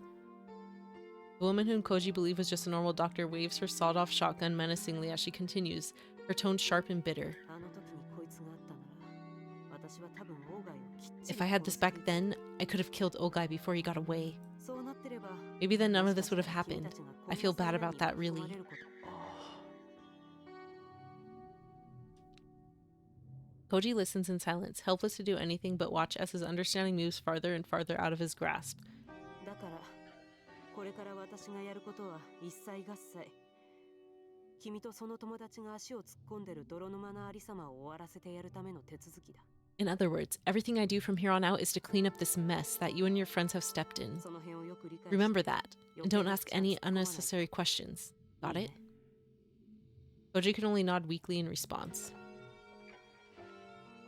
In light with her left hand and the shotgun in her right, Ryoko walks up the door and takes a deep breath. She kicks the door open, putting her full weight behind the blow. The disappointingly feeble sound, the door breaks off its hinges and falls into the room. Dust billows like white smoke in the beam of Ryoko's light. The room is large, at least 35 meters square. The tilted floor is set with a drain gates, and there's no mistaking the operating table sitting in the middle of the room. Cabinets full of enamelware and drugs line the sides of one space, and against the opposite wall stand a writing desk and bookshelves. Those things Koji recognizes. The mysterious objects cluttering the tables and shelves, however, are beyond his comprehension. Mirrors delicately engraved with complex patterns, grotesque statues and masks that must have been left by a race of savages, tapestries woven in nauseating arrays of color, a crystal ball the size of an infant's head. Any would fetch a hefty price in an antique store, if not for the one thing they all have in common. Every last piece is so loathsome and foul that Koji feels sick just looking at it. It's as though each was designed for the sole sinister purpose of immortalizing its creator's hatred of the world. Rare-looking books of the sort that he found in Ogai's home are piled here and there. On one shelf are stacked some scrolls that look to be made of some kind of sheepskin or papyrus. Whatever it is, it's not paper. Finally, there are indecipherable chalk patterns and symbols filling every available space on the walls. Even the two sliding blackboards are covered in strange, unreadable scribblings. Just looking at them is making Koji dizzy. Ray, welcome, yahoo! Welcome on in, readers. My name's Anya. I'm a cafe cat turned human. I'm here to serve some mouse and take over the world.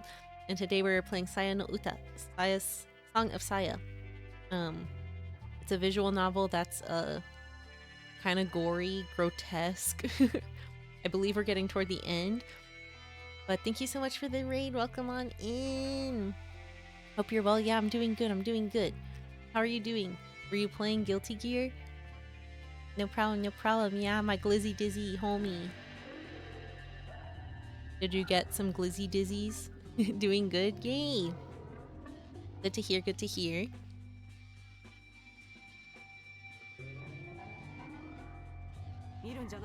This is my wife right here. Don't look. Ryoko snaps at him. Listen, don't move, and whatever you do, don't touch anything. Even if something draws your attention, don't look at it. Even if you see something that feels wrong, stare at your shoes. Got it? Yes. Playing excerpt spreading the good glizzy dizzy word. Hell yeah. Were you playing anything in particular? Were you labbing? Did you do open lobby? Yeah, Rini wants to know too. Ryoko switches her light fluorescent runners on and sets it in a nearby table where she can illuminate the whole room. And then she holsters her shotgun, only to pull out an even more confusing set of tools.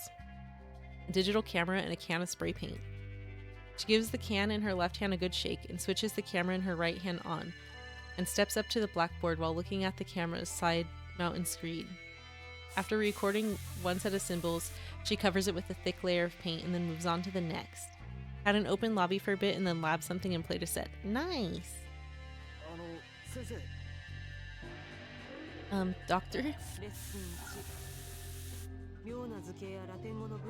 Lesson 1. Never look at strange symbols or read anything written in unusual languages like Latin. Use a camera to record them for later and then paint over the original.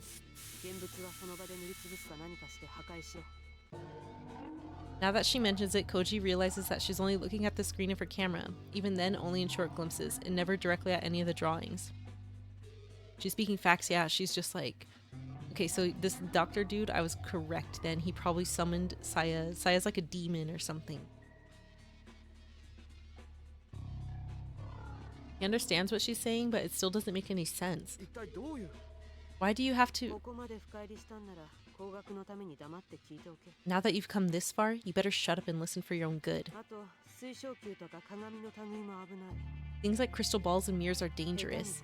Anything can happen if you break them, so it's best to cover them with a cloth or paint over them for the time being. Yeah, mirrors are portals, everybody. I hate mirrors. Mirrors are so scary to me. Koji begins to fear that this doctor might be even crazier than Fuminori. Despite the burst of energy he received from the vodka, Koji is still exhausted from his night in the well. The fear is affecting his body, making him dizzy and nauseous. Soon, the walls are covered in black paint, and the stale air is thick with the smell of turpentine. That should do for now, Ryoko says with relief, then tosses the empty can aside and puts away her video camera. What happened to Ogai? Koji asks, supporting himself against a nearby table. Bro, don't touch anything. Oh, he was over there. Without stopping her examination of the papers on the writing table, Ryoko points nonchalantly to a Chinese-style screen standing in one corner of the room. He was there. Her clinical choice of tense makes her meaning instantly obvious. The urge to see for himself is irresistible. Koji staggers across the room to touch the screen, taking the utmost care not to look at the scaly octopus thing that is painted on it. Behind the screen is a large easy chair. Although he's never met the man before, Koji is fairly certain that the person sitting in it is Ogai Masahiko. Oh. He's a mummy. Ogai's corpse must have shrunk significantly while drying in the sealed chamber. Scaly octopus, you say? Say less, say less. The body is barely the size of a child's, with only the business suit hanging from the bones offering any hint of Ogai's former stature. His empty eye sockets and wide open jaw, this art shows his jaw closed, but okay, are filled with darkness, and the same darkness surrounded Koji at the bottom of the well. Compared to those gaping voids, the tiny hole in Ogai's right temple is almost very mindful, very demure. The revolver that has presumably used to kill himself is still clenched in his dangling right hand. It looks like a child's toy compared to Roko's shotgun. Roko must have noticed Ogai's corpse while she was spray painting the walls and still kept working without batting an eyelash. Impressive, though not exactly surprising after what he's been through. It's difficult to remember the last time he spoke to someone sane. But if not for her, Koji reminds himself with a bitter smirk he would have ended up joining this mummified corpse here, and no one would have ever found him. Koji's vision suddenly dims. He pushed himself too hard, and the spiritus vodka can't help him anymore. He collapses on the floor, unable to hang on to his slipping consciousness, and the last thing he sees is Ogai Masahiko's gaping eye sockets staring at him.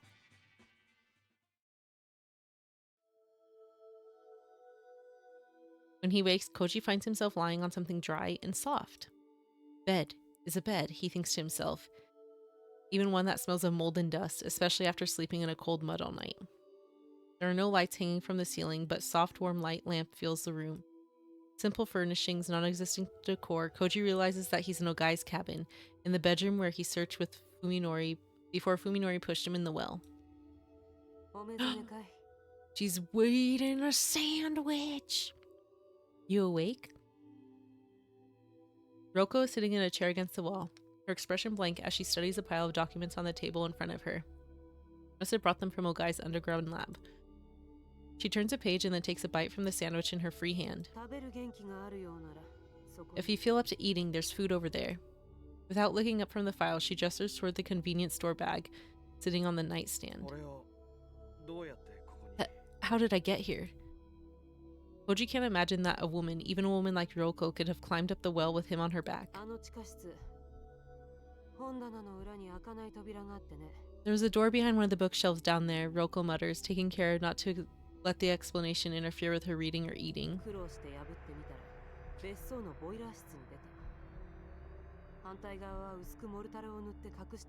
When I finally got it open, it led to the broiler room underneath the cabin. The other side was hidden with a thin layer of mortar. I figured that's how he got most of his supplies down there. Once he had everything he needed, he could seal it up and use the wall. Well, pretty thorough. Was there really something in there that he needed to hide? There used to be. This is the last of it. Having finished her sandwich, Ryoko picks up some unsorted papers with her free hand and waves them in the air. Not all scholars want to get on a stage at a symposium and show their research to the world, you know.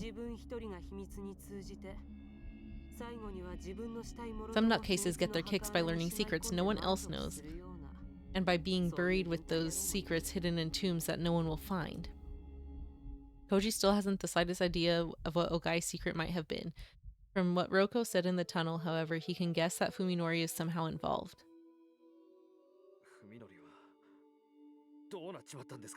What happened to Fuminori? Koji asks desperately, no longer caring who he gets the answer from.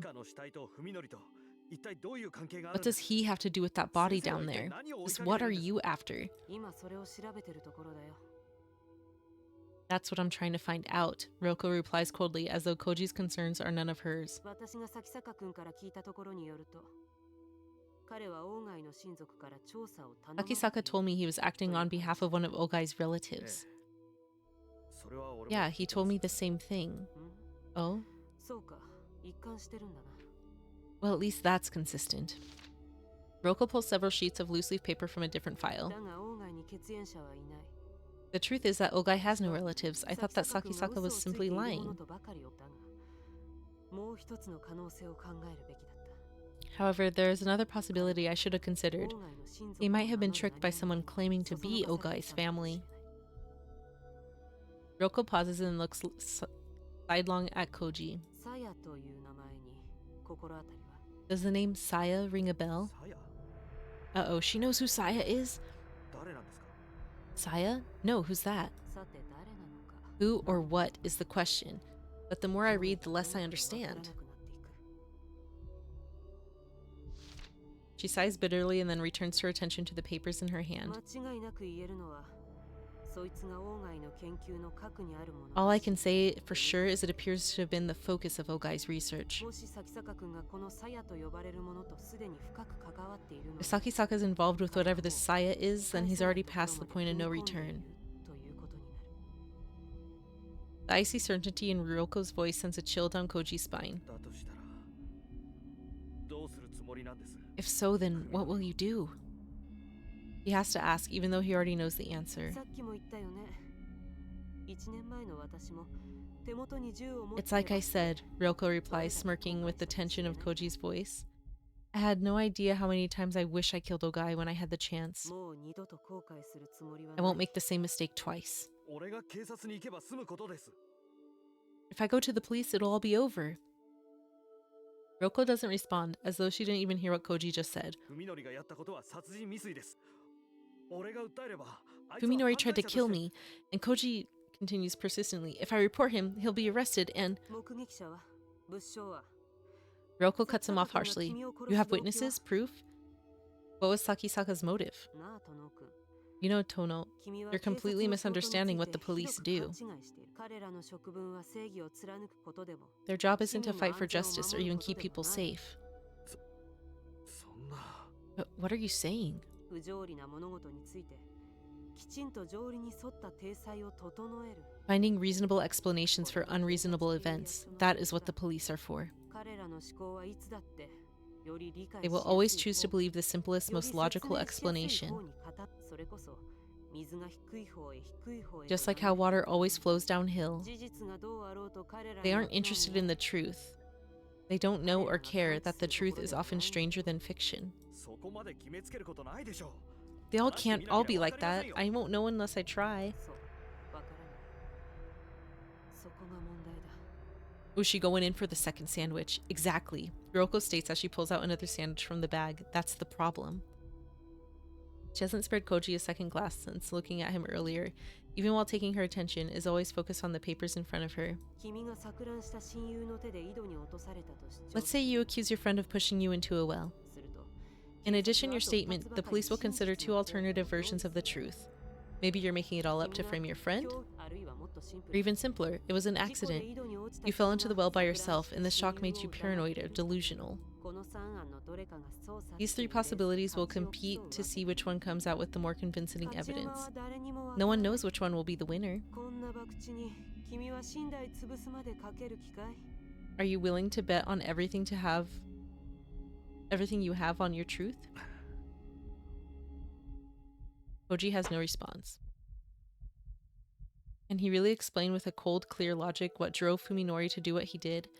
How can he convince anyone else when he doesn't even understand himself? そして一番の問題は And here's the biggest problem, Ryoko says calmly, cutting into Koji's thoughts. 君がそういう乱痴気騒ぎに手こずっている隙に While you're raising hell with the police, we'll lose our chance to corner Sakisaka. 身辺で火の手が上がれば If he sees trouble coming, he'll go into hiding, and then we'll get right back to square one. そうやってまた万事が振り出し She pauses to take a bite of her sandwich before finishing, 私が王外を取り逃がしたように just like when I let Ogai get away. あ Heavy silence falls upon them, with only the soft rustle of pages turning between Roko's hands to mark the passage of time. 教えてくださいよ先生 Rainy.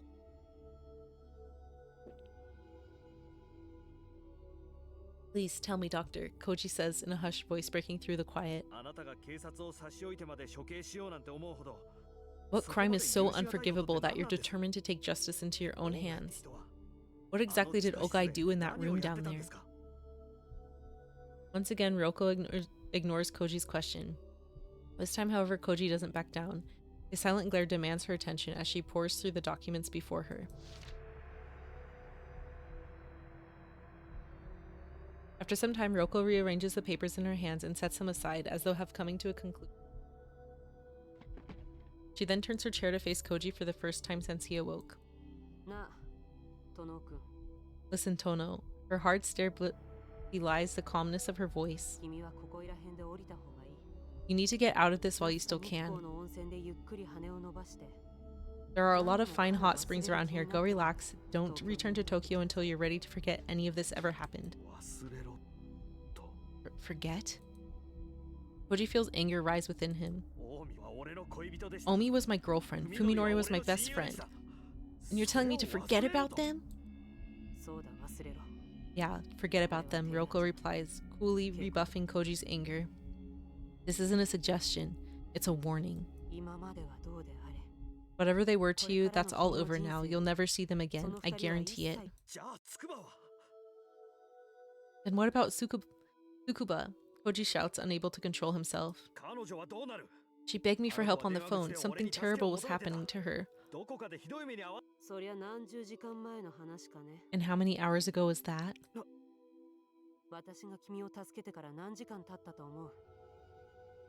You know how much time has passed since I saved you? How much longer do you think would have lasted down there if I hadn't?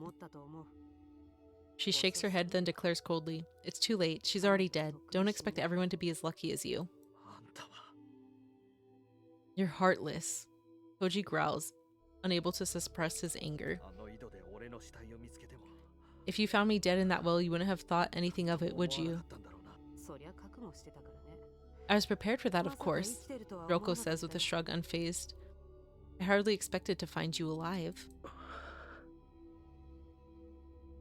It's futile to argue with this woman, Koji realizes. Her values are fundamentally different from his own. Nothing he can say will ever move her.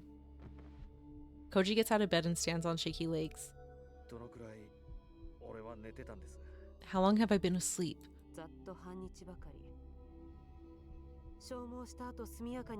About half a day.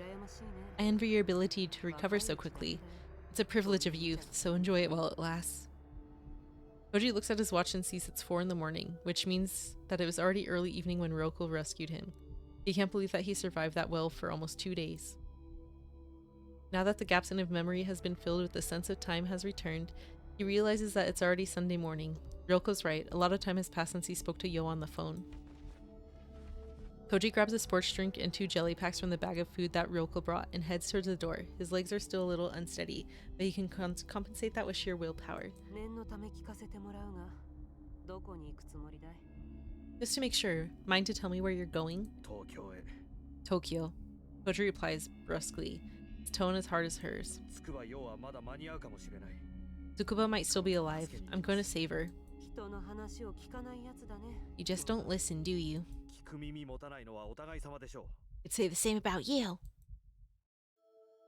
Koji's expecting Ryoko to watch him go with that cold mocking smile of hers. Instead, however, she sighs heavily and rests her jaw on her hands.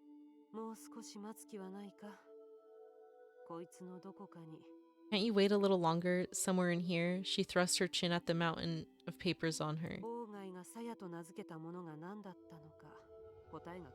Is the answer to what this thing called Saya is. I think you should wait until I figure that out and come up with a plan to deal with it.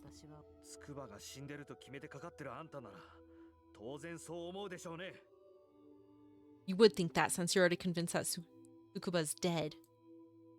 In truth, Koji's extremely uneasy about going alone.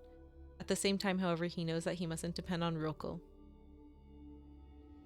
She's made it clear that she doesn't care about saving lives. Teaming up with her now will only make it more difficult to salvage anything out of this nightmare. Tono, Ryoko calls just before Koji steps out the door. You almost got killed once already. Don't let it happen again. She picks something up from the table and tosses it to Koji. When Koji catches it, he feels a solid weight feel his hand. これは She gave him a gun. Koji stares at the menacing shape of cold metal. It's a revolver, the same as that was clenched in Ogai's skeletal あ fist. と4発入ってる。 It has 4 more shots. There's no safety, so just pull the trigger to fire. どこでどう使うかは How you use it is 君 up の to 判 you. 断に任せる。 If Koji were in his usual cautious self, he would not hesitate to reject the dangerous offering. The only time he truly needed a gun is when all hope is lost. He preferred to not fight, losing. And yet, without even knowing it, Koji has already set foot in Ryoko's world. Choosing instinct over reason, he accepts the small but deadly weapon and stuffs it into his pocket. There's no question that Koji intends to save Yo and bring Fuminori to answer for his crimes. In the back of his mind, however, he could hear footsteps of ruin approach.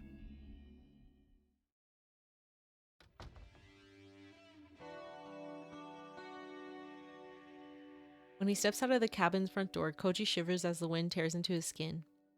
To his surprise, the outside air is even colder than the mud at the bottom of the well, perhaps as the cramped space mitigated the cold somewhat. If it had been exposed to the chill all night long, he surely would have frozen to death. Koji finds 2 cars parked in the yard. The smaller car next to his must be Ryoko's. When he sits behind the wheel of his car, he gets some relief from the feeling of the first step's been taken, however small, back into his world. He sips the sports drink, wetting his parched throat, and then washes it down with some jelly. His stomach rebels a sudden influx of food after 36 hours on empty, but he manages to force it down with the urge to vomit. Koji needs the energy. No matter how hard it is, he must regain enough stamina to overcome the challenges ahead. After forcing down as much food as he can handle, Koji leans back in his seat and takes a short break. When he begins to feel like himself again, he reaches into the back seat and pulls his spare cell phone out of his bag. He never expected that carrying 2 phones would be such a stroke of luck. Why would you call him?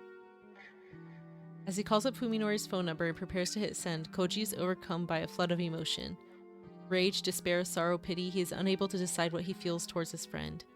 However, there's no time to dwell on the past. Every second lost diminishes the chance of saving Omi and Yo. Koji refuses to consider that it may already be too late. He steels himself and presses the button, and then holds the phone to his ear as if it rings. The shrill sound seems to go on longer than it has for his life. You gotta call the homie. Right now, Fuminori's phone must be displaying the name of a caller. Koji wonders what his reaction will be when he sees it. The call goes through. In the silence of the other end of the phone, Koji senses surprise, apprehension, and dark fury. Feeling slightly gratified, Koji delivers the first jab. よそんなに意外か死人からの電話 What? Weren't expecting a call from a dead man? I'm surprised. How did you manage it? Koji is about to answer, and an idea suddenly comes to 井戸 him. の底に仕掛けがあったのさ There was a secret passage in a well, Koji says, a plan forming rapidly in his mind. It led to a hidden underground lab. He pauses to let that sink in, and then with satisfaction filling his voice, he says, 会えたぜ I met Ogai Masahiko. Fuminori's gasp tells Koji that the advantage is his.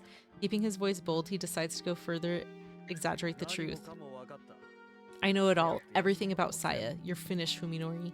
何もかもバ I ラ got all the proof I need to blow this thing wide open. You won't even see it coming. You son of a bitch! It's obvious from Fuminori's tone that of rage is overwhelmed by reason. Koji's bluff is working perfectly.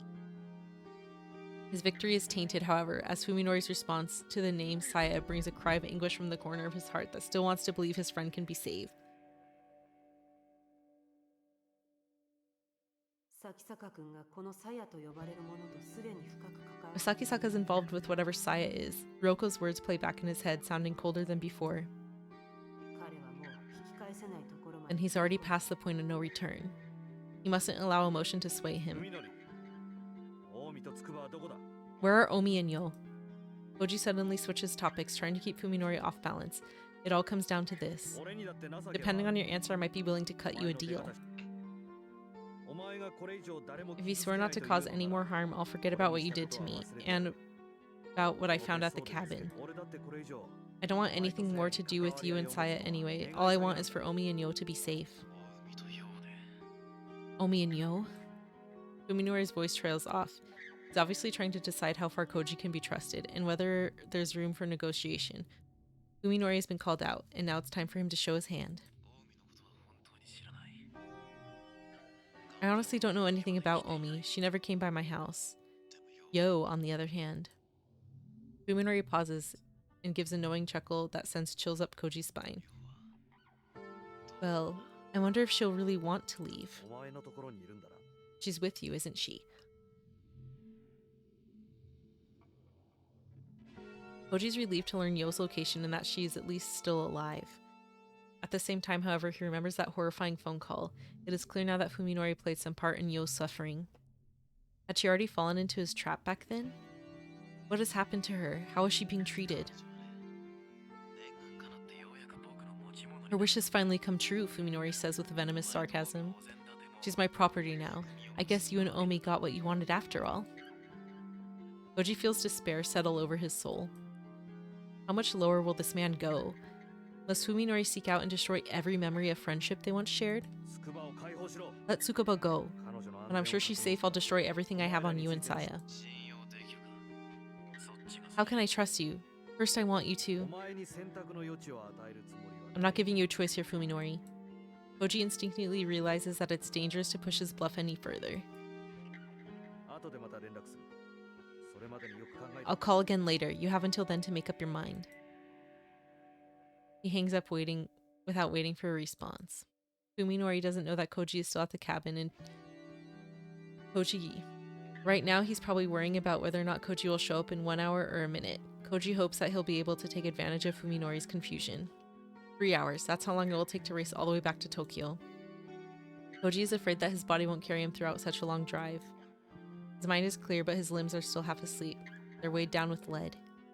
Although he knows he has to stay resolute, Koji still longs for the peace he had just a few days ago, when life or death struggles were the furthest from his mind. Back then, he could have never imagined himself fighting a rescue from his friend, in the clutches of a madman. With each passing moment, he feels himself becoming less like a person he was. When all this is over, will he be able to return to his old life? Nah, bruh. Or will this change continue until it's consumed him utterly? Time is against him. Every second passed is wasted. Even so, he decides to allow himself just 5 minutes of weakness. For exactly 5 minutes, he leans against the steering wheel and cries. And when his tears run dry and his heart is calm, Koji starts his car and drives away. Yeah, it's looking really dicey for him. I feel like we're almost to the end, so that's why I'm just like, just keep on going. Keep going.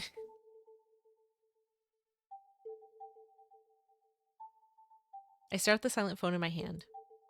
There's anger, of course, but something cold and heavy holds my emotions in check. The sense of danger. To be honest, I'm surprised how calm I am. 主人様 Master?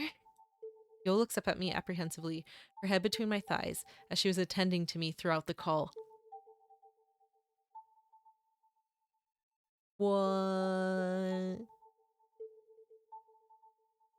He was getting like a blowjob during that whole interaction. What the heck? The remaining fragments of her memory seem to have joined together, as she has regained some degree of speech. Upon realizing this last night, Saya began to teach her language once more.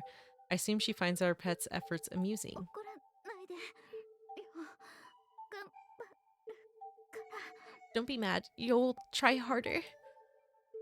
The pleasure from her ministrations threatened to impede my thoughts, and besides, my arousal has already vanished. Went flaccid. At first, I considered making her stop. When I gaze into her puppy dog eyes, however, I begin to think differently. Thanks to Saya, I have a family once again. For the first time, I am becoming aware of my responsibility that placed on me. What does that word mean? I am now on the new head of the Sakisaka household, as well as the only male member. It is my duty to protect, comfort, and ensure the happiness of the women living under my roof. With that in mind, I know I mustn't show fear or confusion. That will only cause them distress. 続けろよ。 Continue. Yes, master. I entrust myself to Yo's eager touch, basking in the pleasure with one part of my mind while contemplating our current predicament with the other. He's gonna get that post-nut clarity. It's clear that I made a grave error when I failed to finish Koji off 2 days ago. Right now, I need to set my frustration and anger aside and deal with the problem logically. It's time to leave. I have no way of knowing when Koji escaped from the well, or how much he's learned, or how many people he has had contact with since. Now that it's impossible to know how far the problem has spread, merely disposing of Koji won't guarantee our safety. Naruhodo? When the enemy has poisoned your water supply, you can't take the risk that even one drop might remain. The only choice is to stop drinking the water. ねえふみのり、誰と話してたの？ Uminori, who are you talking to? Saya returns from the kitchen where she'd gone in search of a midnight snack, munching on her favorite, spare ribs. Purging myself of unease and impatience, I respond with a casual shrug. ちょっと厄介なことになりそうだ。 It looks like we have a little problem. That bastard Koji's still alive. あらま。 Oh dear. By breaking the news suddenly without any trace of anxiety, I'm able to avoid frightening Saya. Instead, she's merely surprised. I knew that remaining calm would work. Moreover, I'm currently being pleasured by Yo. It could be hard for anyone to get too serious under these circumstances.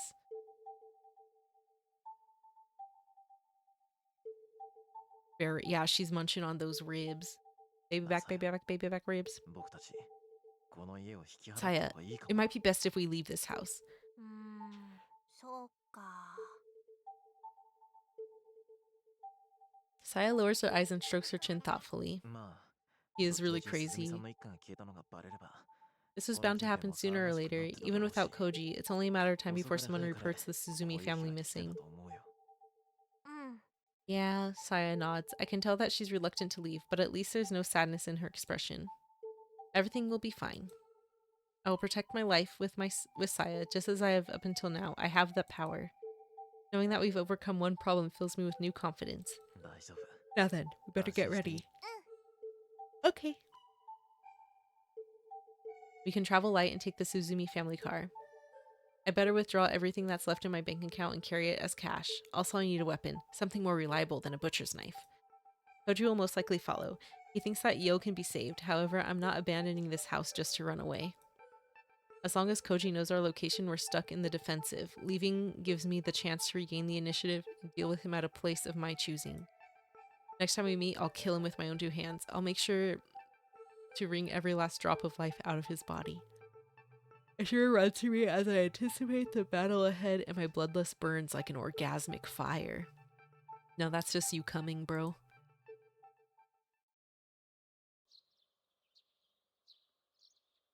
When Roko looks up, the morning sun is already streaming through the window. Tired from hours of poring over the files, she removes her glasses and massages her aching eyes. Her dreams are always filled with horror, yet the night she spent was more nightmarish than them all. And it's not over yet. She has just set foot on the threshold. As expected, the files left by Ogai were not the sort that Roko could simply pick up and read. Fortunately, Ogai had been too old-fashioned to put his trust in electronic media.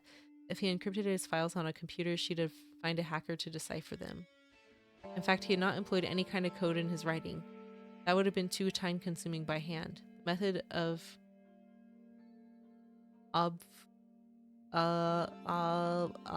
obfuscation he used was quite simple. One of the files Roko pulled out from his undergrad lab, the majority turned out to be notes of these from Ogai's days as a student. The important papers where the diaries and research notes had been scattered throughout piles of worthless scrap. At first, she was unable to understand the document she had found. Each sheet was covered on text with one side and blank on the other.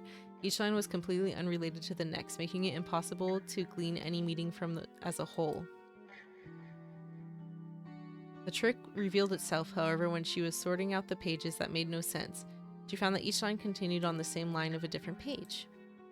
In Ogai's diary, for example, the first day began on the first line, and continued not with the next line, but with the first line on the next page. Similarly to the second day was the second line, and the third day was on the third line, so on and so forth, after filling all the lines on one set of pages. Ogai had torn them out and scattered them amongst his other files.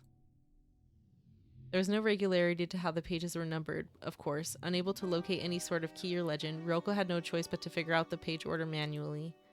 Despite knowing that the task would be exhausting, Ryoko said to it brilliantly, After separating all the loose leaf sheets from the jumbled files, she began the painstaking process of linking the pages together according to the contents.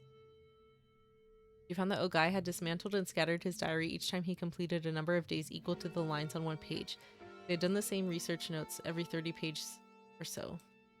The diary was much easier to restore because the entries varied in length. Later pages had a larger number of blank lines. The page with only one line, therefore, was the last page of the diary, and those with most blank spaces could be considered closer to the end. Roko's perseverance had paid off, for she had already succeeded in restoring several volumes of Ogai's diary. As she reads them, she feels despair draining her spirit, as it has so many times before.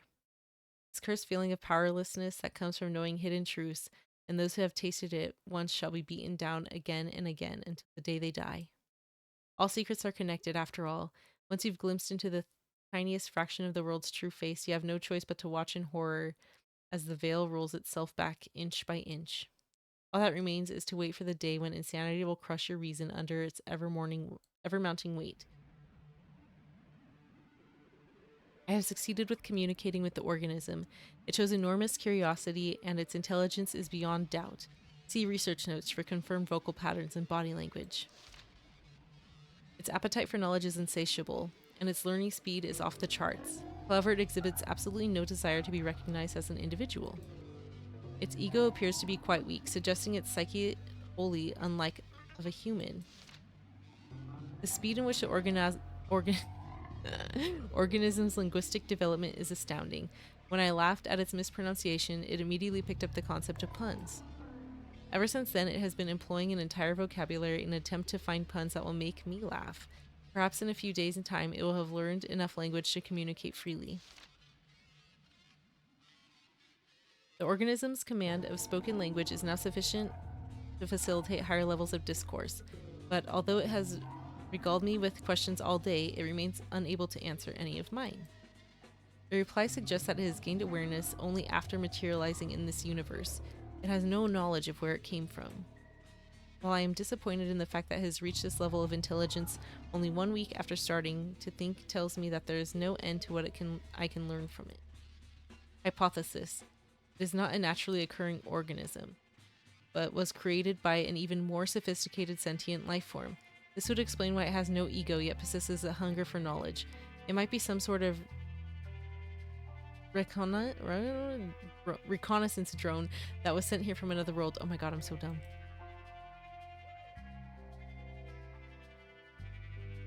Roko smiles humorlessly at the umpteenth time since she started reading.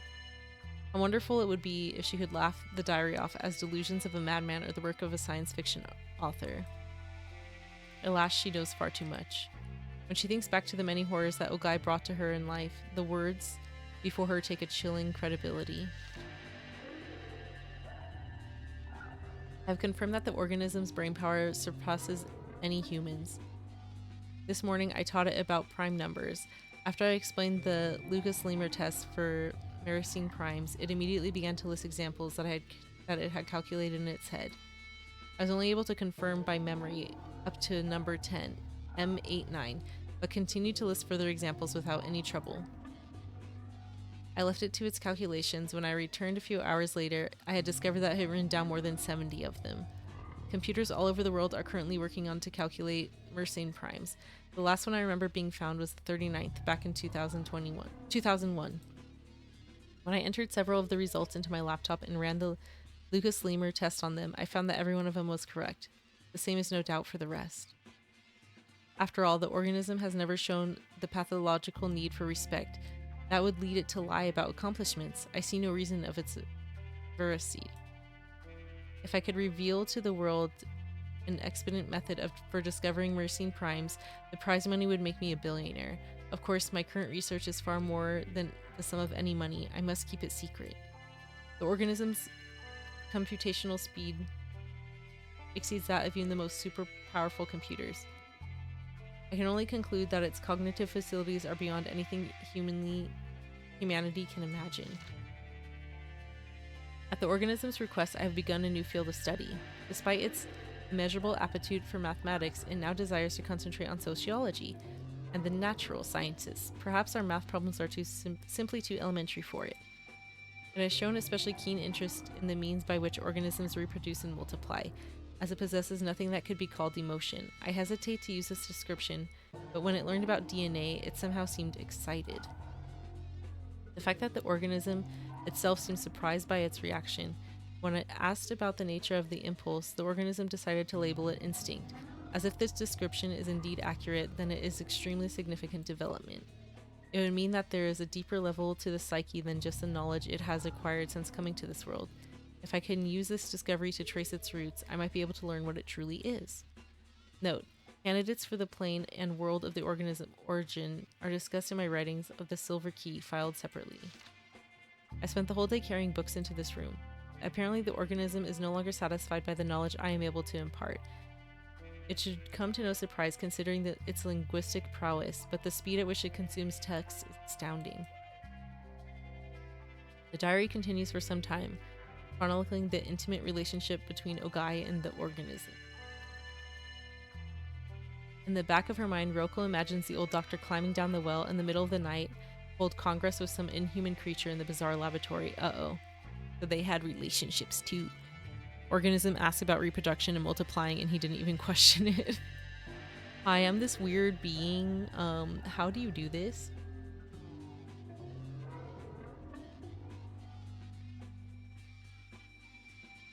The image is disturbingly similar to the nightmares that she has shattered since the silence of many nights with her screams. What follows, however, makes her the worst of her nightmares pale in comparison.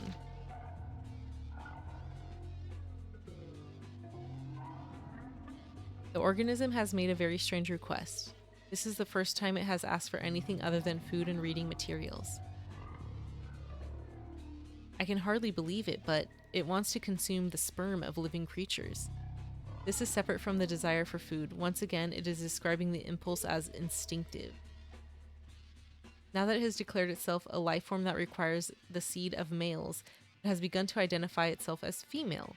After today, I suppose I should have to calling the organism a she. Is the personality that she has begun to exhibit really just an imitation created for her amusement? She's a cum fiend. She's like cummies? Ever since she started to immerse herself in our literature, she has been acting astonishingly human. She identifies herself as female and has already possessed an enormous store of cultural knowledge. Is she trying to create a human identity for herself based on these? I've seen her laugh, grow angry, and today she cried. Is she just copying our emotional displays? If not, then she is already... Is the soul something that any intelligent life form can acquire? I feel that I am witnessing something more mysterious than the genesis of life itself. Today is her birthday. Although it's a year late, I want to give her a special gift. Saya was the name of my mother's cat in childhood. She was my sole friend and my beloved. I decided long ago that if I was ever blessed with children, I would give this name to my daughter. Happy birthday, Saya. Let this be the name of your soul. You've earned it. The ability that Saya has discovered in herself is showing more extraordinary results each day. I have no doubt that she is a kind of artist. What exactly is she created in her body from the rat semen I gave her? At this point, I can only surmise it is a type of retrovirus, a reverse transcriptase enzyme that creates exactly what... The rats have been transformed by her are so very beautiful now. The many enzymes secreted into her body and the various appendages she used are discussed in detail in my biological observations filed separately here. I will say this. By witnessing Saya perform her operations on several rats, I have gained much confidence in my theory that her body is designed specifically to manipulate the biology of other organisms. Yoko looks grimly at the still unsorted mountain of research notes. When she finally manages to separate those papers, she will probably finally find the many other files mentioned in the diary. The guy's biological observations, at the very least, she wants to look through those before facing the thing called Saya. Under no circumstances does she want to go into this battle unprepared. She looks at her watch and sees that it's already 7 in the morning. Assuming Tono Koji made no stops, he should be arriving by Tokyo by now. Now that it's too late, she wishes she'd stopped the stubborn fool from leaving, even if she had to shoot him in the leg to do it.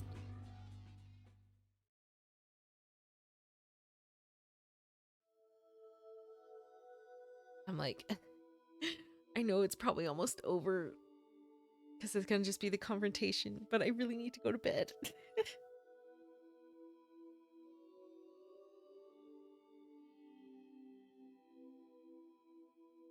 But we save. I will do. Will just be one more part and that'll be good. Yeah, cliffhanger. I just don't know how much longer it'll be. I don't want to be going to bed at like 1 a.m. I have to wake up early tomorrow. Why do I do this to myself? Oh my god. I mean, I have to wake up today. It's 1 minute till tomorrow becomes today. Isn't time crazy? Oh my god. Yeah, there's gonna be a fight, right? There's gotta be some type of showdown that's gonna go on. And then there's probably gonna be like a couple more choices that we have to make.